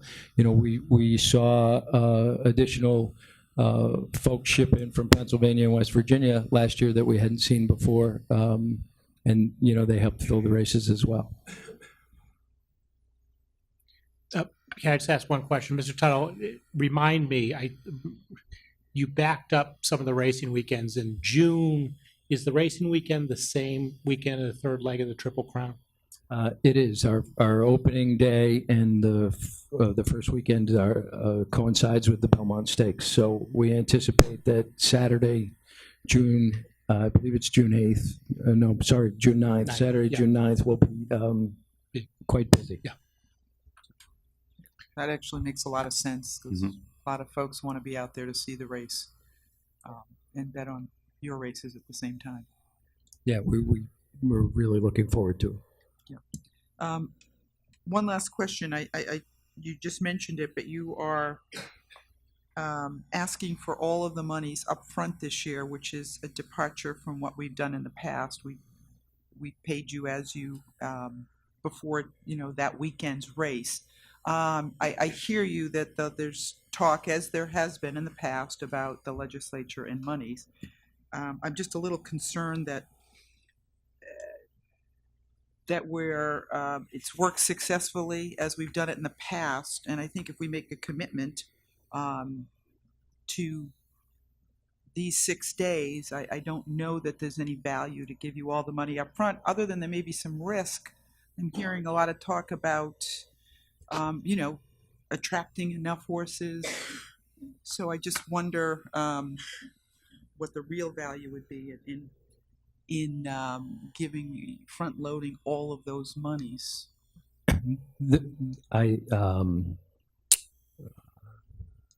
I have not been particularly successful in arguments that we should get the entire thoroughbred portion of the Racehorse Development Fund, or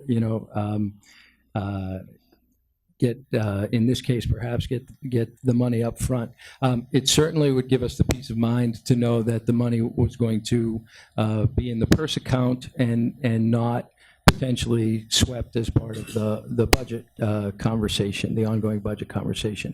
And as I've assured the commission in the past, the money can only be used for purses. It can't be used for anything else. We believe that we have a very solid record in terms of working with the commission on how we treat the purse money and provide a rigorous accounting of that on an annual basis. So we've asked for the money in advance of the first weekend to ensure that it will be there. If you prefer to take a different path, we'll deal with the consequences. I don't see a reason to fund upfront, even with the concern of certainty, or even with the notion of peace of mind for business certainty.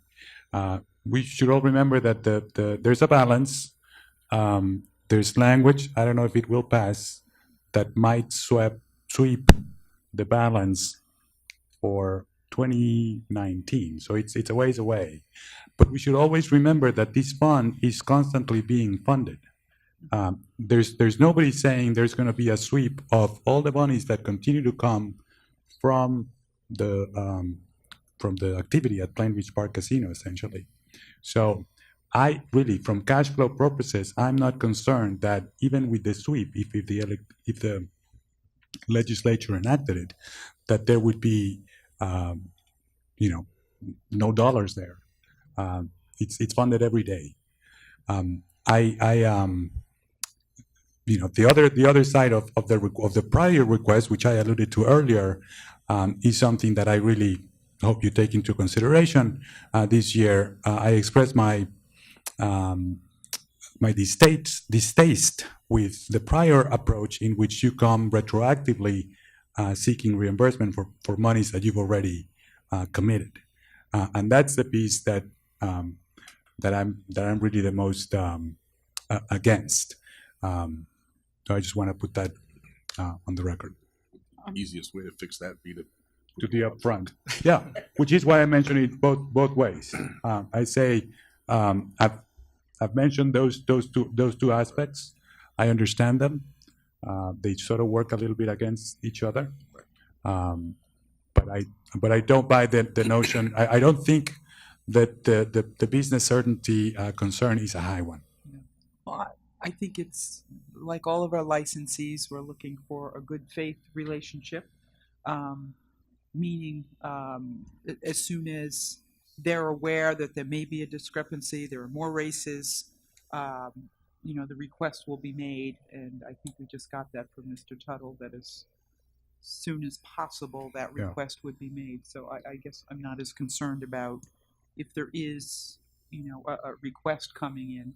I think I was a little more concerned about giving all the money up front, and then for whatever reason that, that last weekend didn't work out, for whatever could happen. I'm just a little concerned because of the uncertainty that has existed, and and I don't think there's been a problem with the way we've been doing it in the past, which is fund every weekend. Well, especially since the weekends are not, we have meetings, commission meetings in between these race weekends. I can understand more the scenario in which there's already a lot of horsemen here, and you can go an extra day, let's say, of that same weekend. But if we meet every 2 weeks, we can just wait until the next meeting if something arises. I think our CFO has something to weigh in about here. Yeah, just to add a point of clarity, if you look at on our website, we've updated on the racing takeout. If you look at, since we've moved to the 40-60 split, as of January 1, 2017, there's been, I think, $8 million allocated So this is over 16 months, $8 million allocated to the standard bread side, of which approximately $5 million has been paid out, leaving a balance of $3 million during that time period. If you look at the amendment that was filed, not the amendment, the actual outside section in the Ways and Means budget, they're asking us to take all 15 million away. So it would take some time. That money wouldn't be there necessarily available for that, for the races that they're running. So I'm not saying one way or another. I'm just trying to add clarity to, there's 14.1 million currently available. The language says we have to guarantee there's 15 million. I was going to add that point because Derek and I have had some informal conversations about it, and there's it doesn't say the balance that's in the pot. It says 15 million, and as Derek that would mentioned, hurt everyone. It would hurt thoroughbred there's not and 15 standard million bread. in there now, and once the money's taken out for Suffolk for this year of racing, it'll be even less. Yeah, than it 14 would hurt million. everyone. It would It'll hurt be down thoroughbred and standard bread the way that amendment is written. So I'm not saying either way. I'm just trying to provide clarity as to what that amendment would do to the industry. So there's a chance the monies couldn't be there if we don't distribute upfront. Correct. But isn't that amendment effective on 2019? I don't think At so. least the language doesn't it have? No, it's June 30th, 2018. I think it is. I believe it. No, I think it's I don't know. 19. It's 19.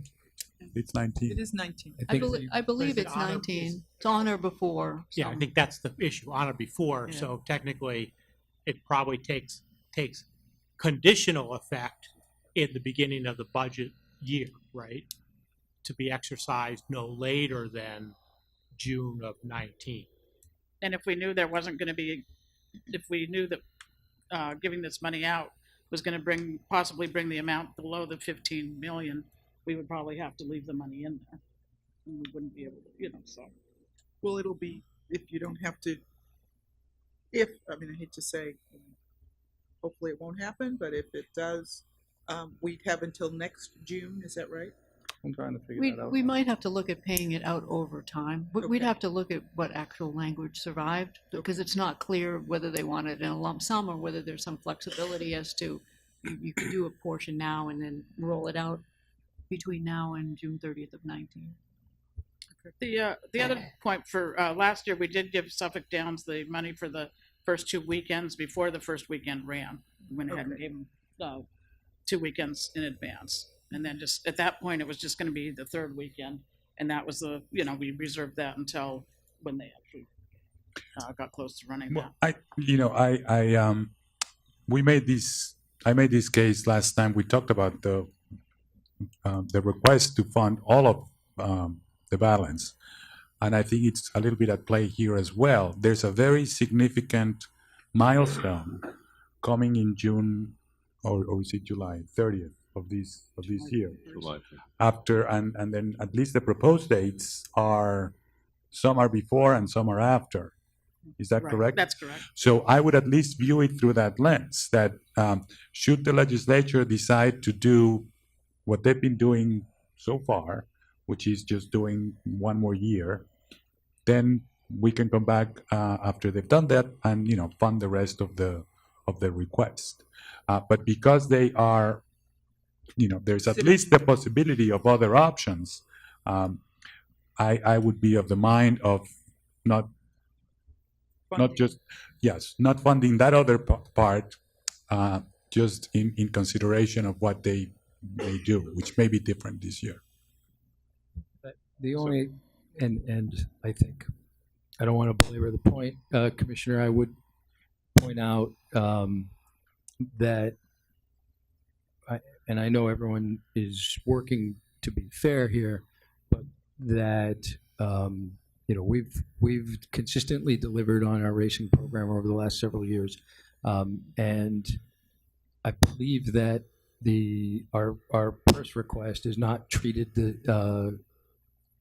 the same way as it is for the harness, the standard bread, purse request. And the standard bread purse request would suffer the same uncertainty of the July 31st deadline Yeah. that you're pointing out as we would. And Well, there are many differences.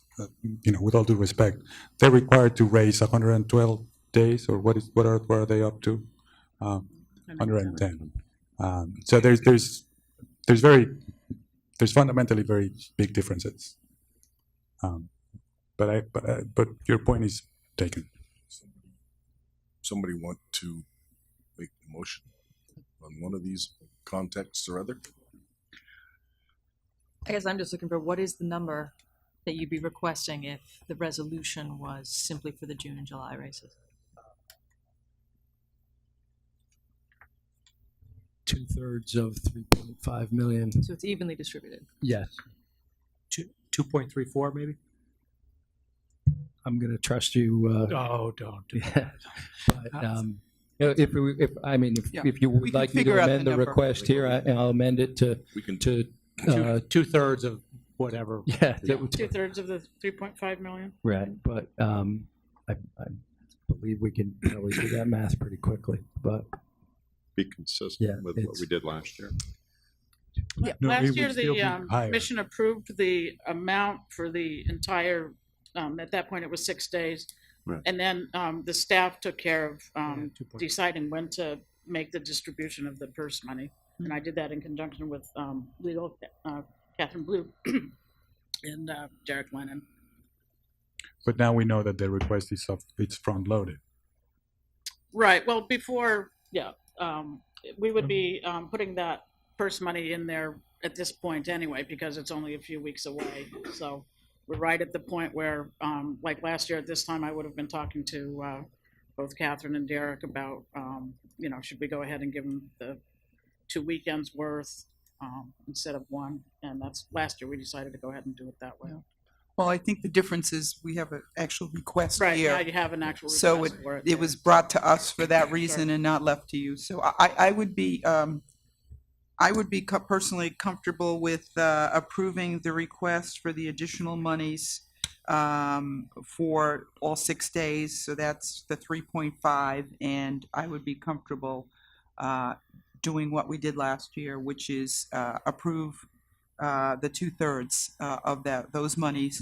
Disperse. Of the person, yes, and then hold off until after July, since, we're not sure what what next year's racing landscape will look like or what the legislature will do. Would you just one caveat, if after July it's the same, where it gets kicked down the road, would then Alex or I be authorized to disperse the rest of the money? Yes, I think we are authorizing all 6 days now, but with the ability to approve, to get the monies out immediately for 2 of the 3 racing weekends. Second? Second. Any further discussion? All in favor? Aye. Aye. Opposed? The ayes have it unanimously. Thank you, Commissioners. Thank you. Thank you. Is that it? Okay, so now we are back to number 7. CFAO Lennon et al. Yep.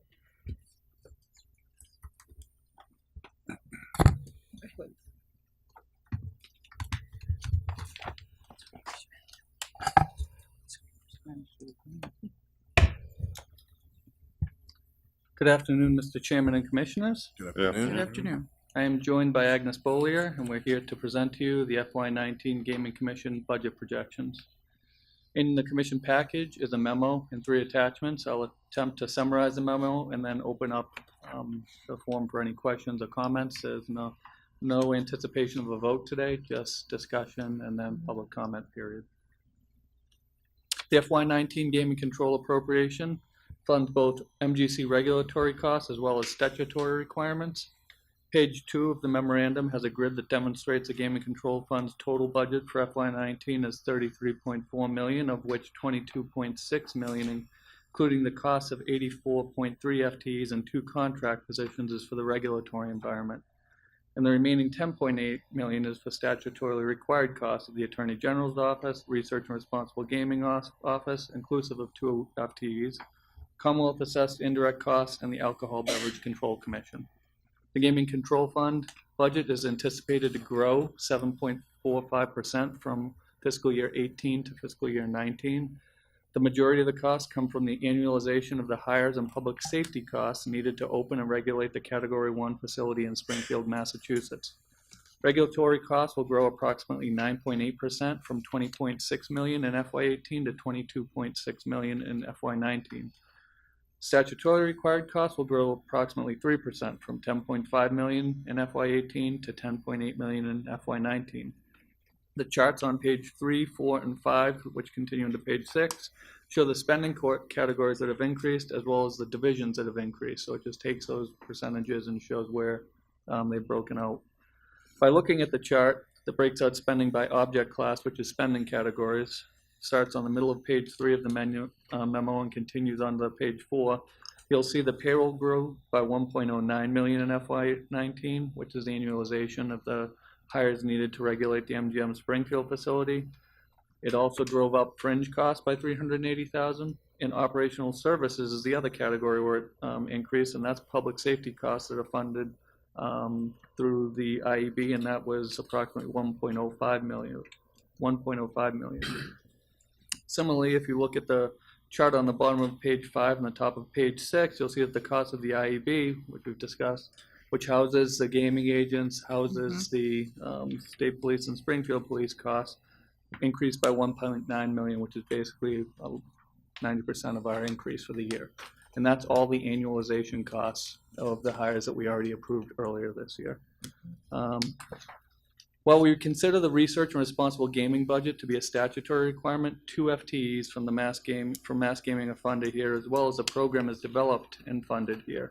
So we've provided the same level of detail into the budget materials in your packet for that office. While the overall budget for the Research and Responsible Gaming Office has decreased 4.5% from 5.05 million to 4.8 million, unlike in other years, none of the costs of DPH are included in that 4.8 million.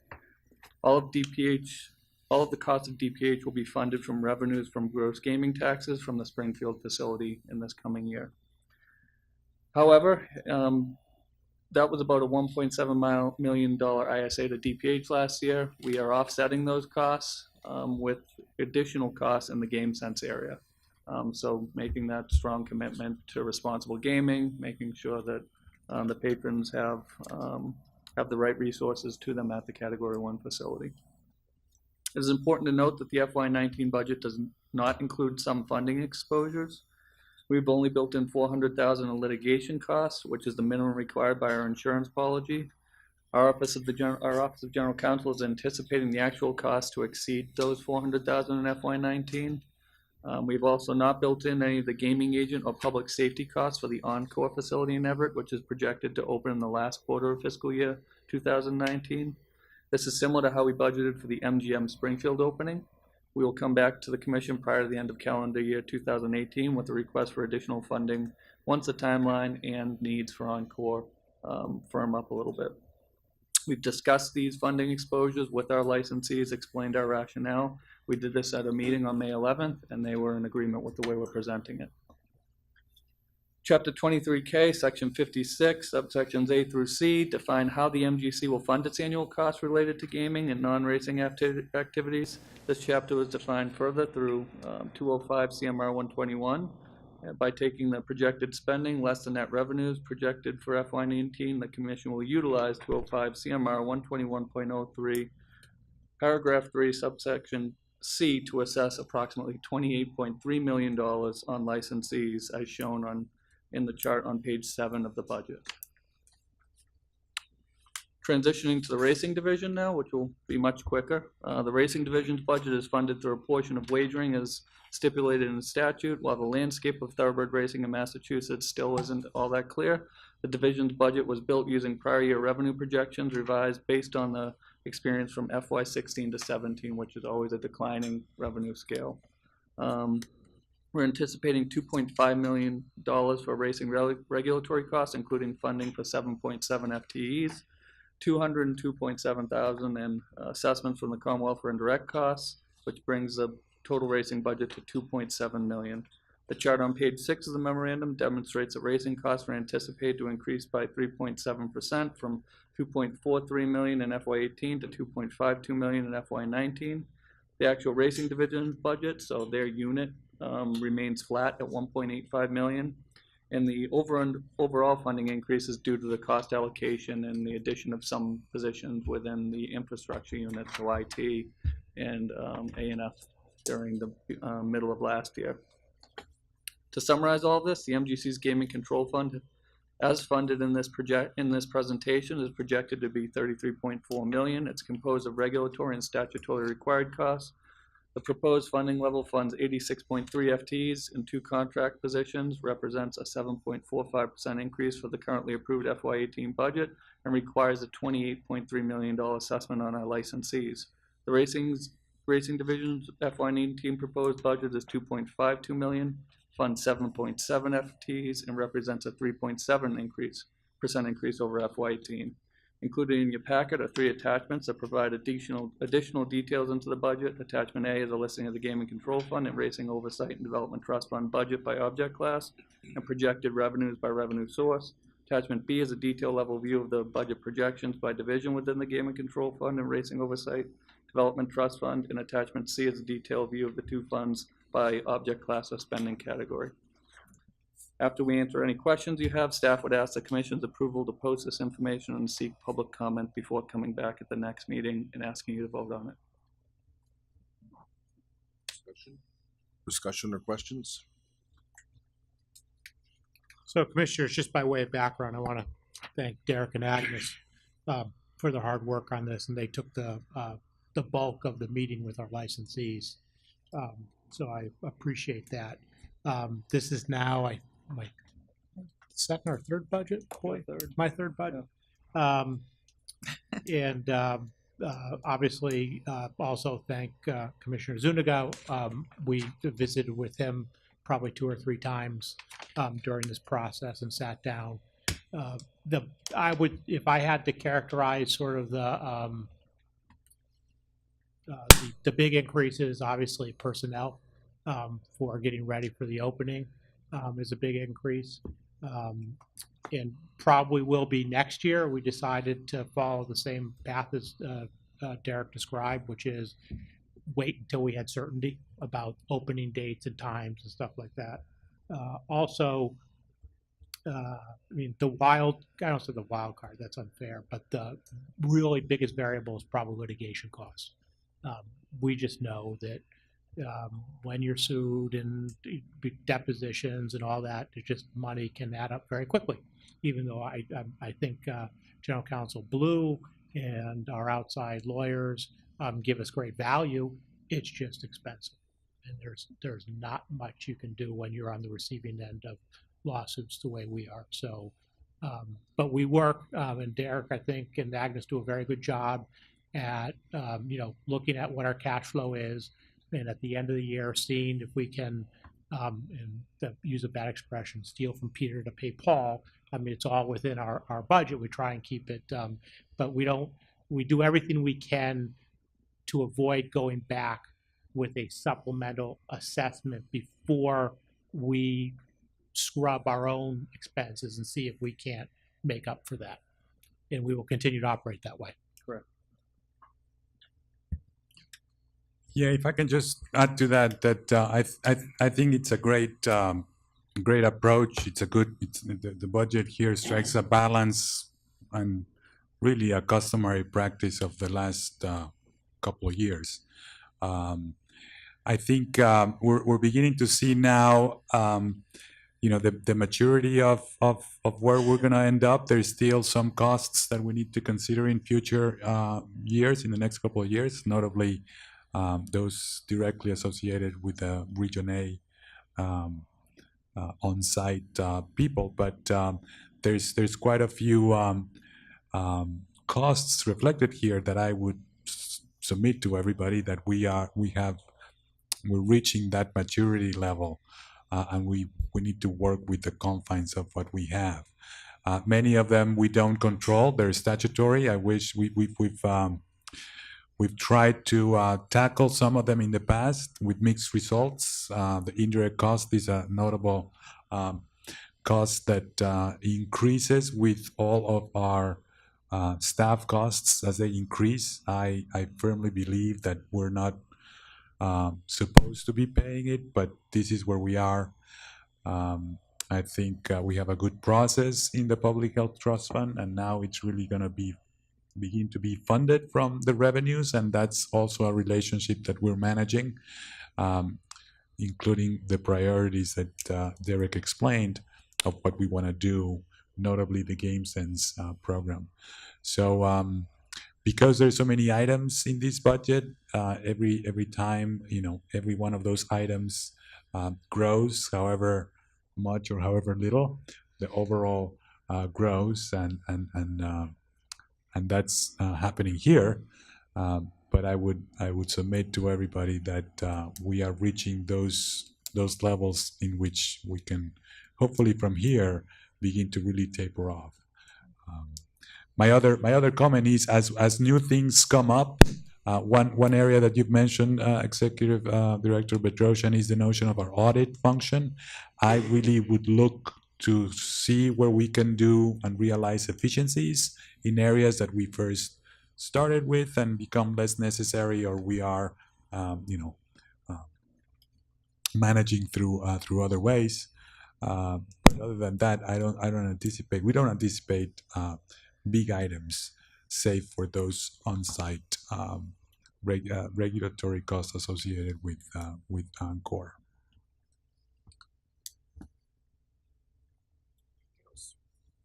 Anybody else? Right? We don't need to vote, right? We just need to approve you to Correct. go forward. Correct. Go forward with the normal process. Right. Sounds good. Thank you very much. Thank you. Thank you. Thank you. Well done as always. I leave that to the directors. The directors have really embraced this process. Have they? Yeah, they work with Agnes. They meet with Agnes monthly to go over their current level budget. So when the annual budget comes up, they know what's a continuation. They know what's a one-time fall off. They know what their needs are for future years. So the process has been really smooth. Great. Excellent. Thank you. Thank you. Thank both. you. Okay, our last item up, General Counsel Blue, item number 8. Thank you, Commissioners. We have 5 regulations, amendments to existing regulations, actually, for you to review and approve today. All of these regulations have made it through the process. In fact, we had the public hearing for comments on these regulations this morning before the commission meeting. We have received no comments. That's not uncommon. We do work closely with stakeholders, so a lot of times we get comments into staff and we make adjustments as we go along, but we have not received any written comments nor any testimony comments this morning. So these are ready to go forward and to be promulgated and finalized. The first reg that we have is 205, amendments to 205 CMR 13403. This change, you've seen this before, it syncs up the reg with the change in the law that gave you discretion to exempt certain positions from registration. We adopted this before on an emergency basis because we dealt with all the exemptions. We dealt with all the exemptions. We may have, I'd have to check. Okay. I'd have to check. Mr. Chair, I'd move the commission approve the amended small business impact statement for 205 CMR 134.03 gaming service employees as included in the packet. And complete the promulgation process? Is that part of that? There's two separate Motions motions, for each one? yes, for Okay. each one, yes. Second? Second. Further discussion? All in favor? Aye. Opposed? The ayes have it unanimously. Secondly, I move the commission approve the version of 205 CMR 134.03 gaming service employees as included in the packet and authorize the staff to take all steps necessary to finalize the regulation promulgation process. Second. All in favor? Aye. Opposed? The ayes have it unanimously. The second regulation we have is 205 CMR 138. These are amendments to the internal control regulations to account for table games and any, cleanup that we needed to do based upon opening MGM. So, Mr. Chair, I move that the commission approve the amended small business impact statement for 205 CMR 138 Uniform Standards of Accounting, Procedures, and Internal Controls included in the packet. Second. Aye. Opposed? The ayes have it unanimously. And I further move that the commission approve the version of 205 CMR 138 Uniform Standards of Accounting, Procedures, and Internal Controls as included in the packet and authorize the staff to take all steps necessary to finalize the regulation promulgation process. Second. All in favor? Aye. Opposed? The ayes have it unanimously. The next set of regulations are amendments to 205 CMR 13904 and 205 CMR 140.02. This is the amendment that changes the calculation of the VIG. We had a couple of conversations about that, as well as some of the reporting requirements that we want our licensees to provide in terms of reporting on gross gaming revenues for slot machines. Discussion? Have a motion? I move that the commission approve the amended small business impact statement for 205 CMR 139.04, reports and information to be filed with the commission, and 205 CMR 140.02, computation of gross gaming revenues included. Second. All in favor? Aye. Opposed? The ayes have it unanimously. I further move the commission approve the version of 205 CMR 139.04, reports and information to be filed with the commission, and 205 CMR 140.02, computation of gross gaming revenues as included in the packet, and authorize the staff to take all necessary steps to finalize the regulation promulgation process. Second. All in favor? Aye. Opposed? The ayes have it unanimously. The next regulation is an amendment to 205 CMR 147.05. It's regarding gaming tournaments, and we've taken this out of one section, moved it to another. We determined this was better as an internal control. This is also formal promulgation. Yes. Do I have a motion? I move the commission approve the amended small business impact statement for 205 CMR 147.05 gaming tournaments as included in the packet. Second. All in favor? Aye. Aye. Opposed? The ayes have it unanimously. I further move the commission approve the version of 205 CMR 147.05 gaming tournaments as included in the packet and authorize the staff to take all the steps necessary to finalize the regulation promulgation process. Second. All in favor? Aye. Aye. Opposed? The ayes have it unanimously. The final regulation is amendments to 205 CMR 152. This is the portion of this regulation that pertains to the excluded persons list. And we wanted to make sure that we changed the process on that as we discussed with you, and also made sure that we conformed it to how you wanted that list to be used. So these regulations will now be in effect and that new process will be started. Motion? Mr. Chair, I move the commission approve the amended small business impact statement 205 CMR 152 individuals excluded from the gaming establishment included in the packet. Second. Second. All in favor? Aye. Opposed? The ayes have it unanimously. And I further move that the commission approve the version of 205 CMR 152 individuals excluded from the gaming establishment as included in the packet, and authorize the staff to take all steps necessary to finalize the regulation promulgation process. Second. Second. All in favor? Aye. Aye. Opposed? The ayes have it unanimously. This should bring to a conclusion the vast bulk of the regulations that you needed to see for Category 1 casinos. So I am hopeful that you will see fewer going forward, and only one or two maybe major regulations. We'll do amendments as we clean things up and as we learn from them, but this should put us in good shape for opening MGM. Junkets will come eventually, but not quite yet. We're working on junkets. All right. Okay. Great. Thank you. Any Thank you. other commission updates? I just wanted to quickly say, and Jill touched upon it, talking about the Rosoff Award that we got. And again, it was I was honored to have a chance to represent the commission and accept the award. It was quite an amazing evening. I didn't quite know what to expect. I didn't expect we'd be one of two winners out of 31 nominees. But, kudos to the Ad Club, kudos to Elaine and Jill and everything they've done on the Build a Life campaign, as well as to our many partners who have really helped make this happen. But, the keynote speaker for the evening was this young woman who is the first blind and deaf student to graduate from Harvard Law School. And hearing her tale and, finding out, Forbes chose her as one of their 30 under 30. President Obama named her a White House champion of change. Her story was incredible.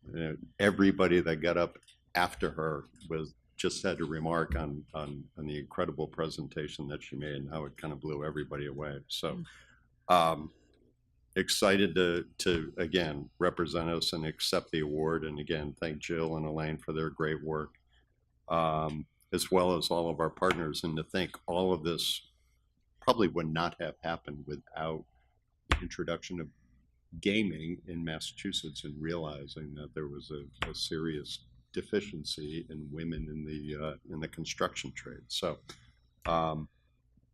it's a great effort that all of us should be proud of, Mr. Chairman, your leadership in reaching out to a number of those partners.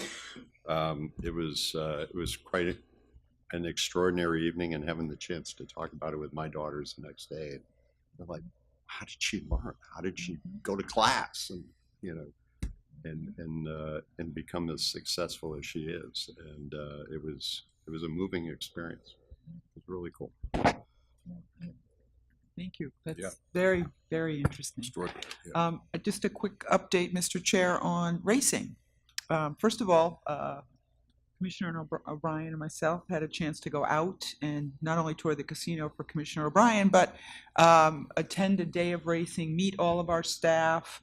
I continue to be impressed with every year. We seem to just up our game a little bit with whether it be training. Really apparent that the staff loves working out at Plain Ridge. On both sides of the house, the casino side as well as the racing side, and really nice day. Commissioner O'Brien did ride in the starter car and got to see the horses up front and personal. Not exactly. Literally, yeah. But the staff, really engaging to speak to, and it really continues to be a success story for racing out at Plain Ridge. And gaming, frankly. Secondly, along with Dr. Lightbaum, I've had meetings with folks from Mr. Tuttle from Suffolk Downs with regard to a possible new racing opportunity in the Berkshires, and the Stronach Group, who continue to be very interested in engaging in racing in Massachusetts, but to our knowledge, there is not a proposal that is solid at this point to move forward. But I know that both groups continue to work on opportunities. Fingers crossed. And if by now everybody knows that there was a statement released from the group that University of Nevada, Las Vegas, that I've been working with for a couple of years, a group of regulators who are trying to think about how do we standardize and modernize regulation. And when one of the things we've talked about is it's very hard to go back and standardize things where we all are locked into our own practices and have been for years. But we can think about standardizing new things as they come down the road, whether it be DFS or online gaming or sports betting. And when sports betting happened, some of the folks felt that some of the regulators felt that it made sense for us to see whether we could take a baby step towards collaborating by making sort of a very broad statement about the regulatory environment. I don't think regulators as a group have ever done that before. AGA speaks up all the time, but I can't really remember any time that regulators have made on the racing side, but not on the gaming side. Okay, right? yeah, You're right. Right. So I wasn't sure whether anything would come of it, which is why I didn't put it on the agenda. I wasn't sure that people were going back and forth. You can imagine trying to get different people to sign off on a statement, which was why it looked a little bit like it was written by committee. But eventually four regulators made a statement saying that, you know, there is a state regulatory environment, which is a pretty good one, both with respect to casinos, but also in Nevada with respect to sports betting. And if you are going to legalize, one of the media misinterpreted the statement, thought that I was taking a position in favor of legalization, which I clearly have not. That's nothing that any of us would do. And I've been explicit about that in many places, including State House News. But saying if it is going to be legal, that the states are a good place to do it, and perhaps the regulatory agencies like we are. We also spoke to some of the issues of economics, which we're very familiar with. Again, this group is, as all groups are very familiar with our white paper. I keep hearing comments about it. A reporter talked to me about it yesterday and said how helpful it was.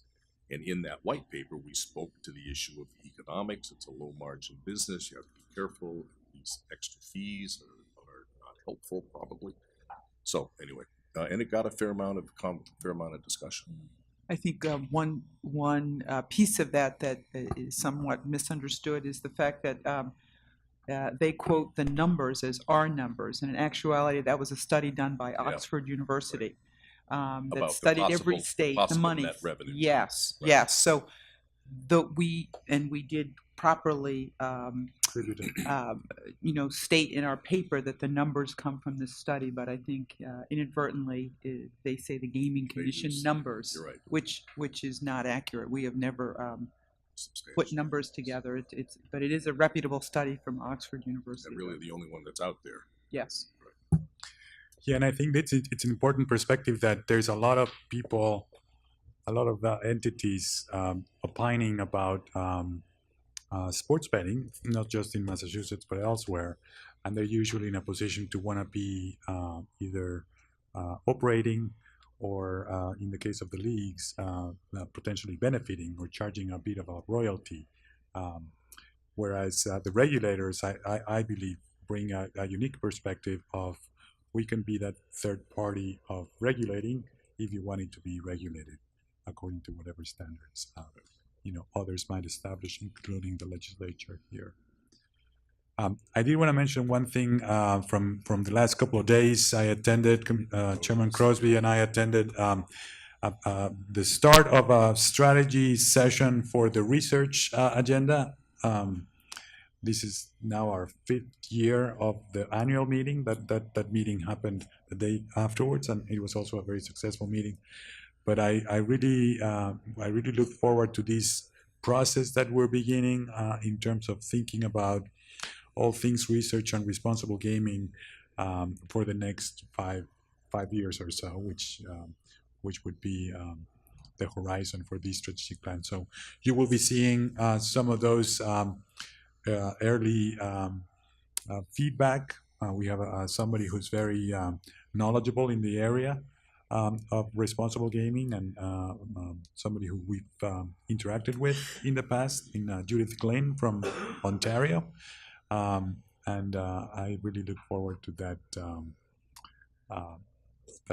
document, the strategy document, whenever it comes out. Part of it is for No, we won't. Well, on the annual meeting, your microphone is. But we will be coming out in the next few months, 2, 3, 4 months, with the first time a actual what are the consequences, what are the economic and social consequences. Up until now, we've been doing baseline study after baseline study, but now, particularly with respect to Plainville, there's beginning to be, okay, it's been 2 years, let's actually make some fact-based determinations on what the consequences have been, good, bad, or indifferent. And those will be coming soon, but I think it'll be pretty cool stuff. Anything else? How's your first couple months? Good. Nice to have you here. All right. Do I have a motion to adjourn? Second. All in favor? Aye. Opposed?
The ayes have it.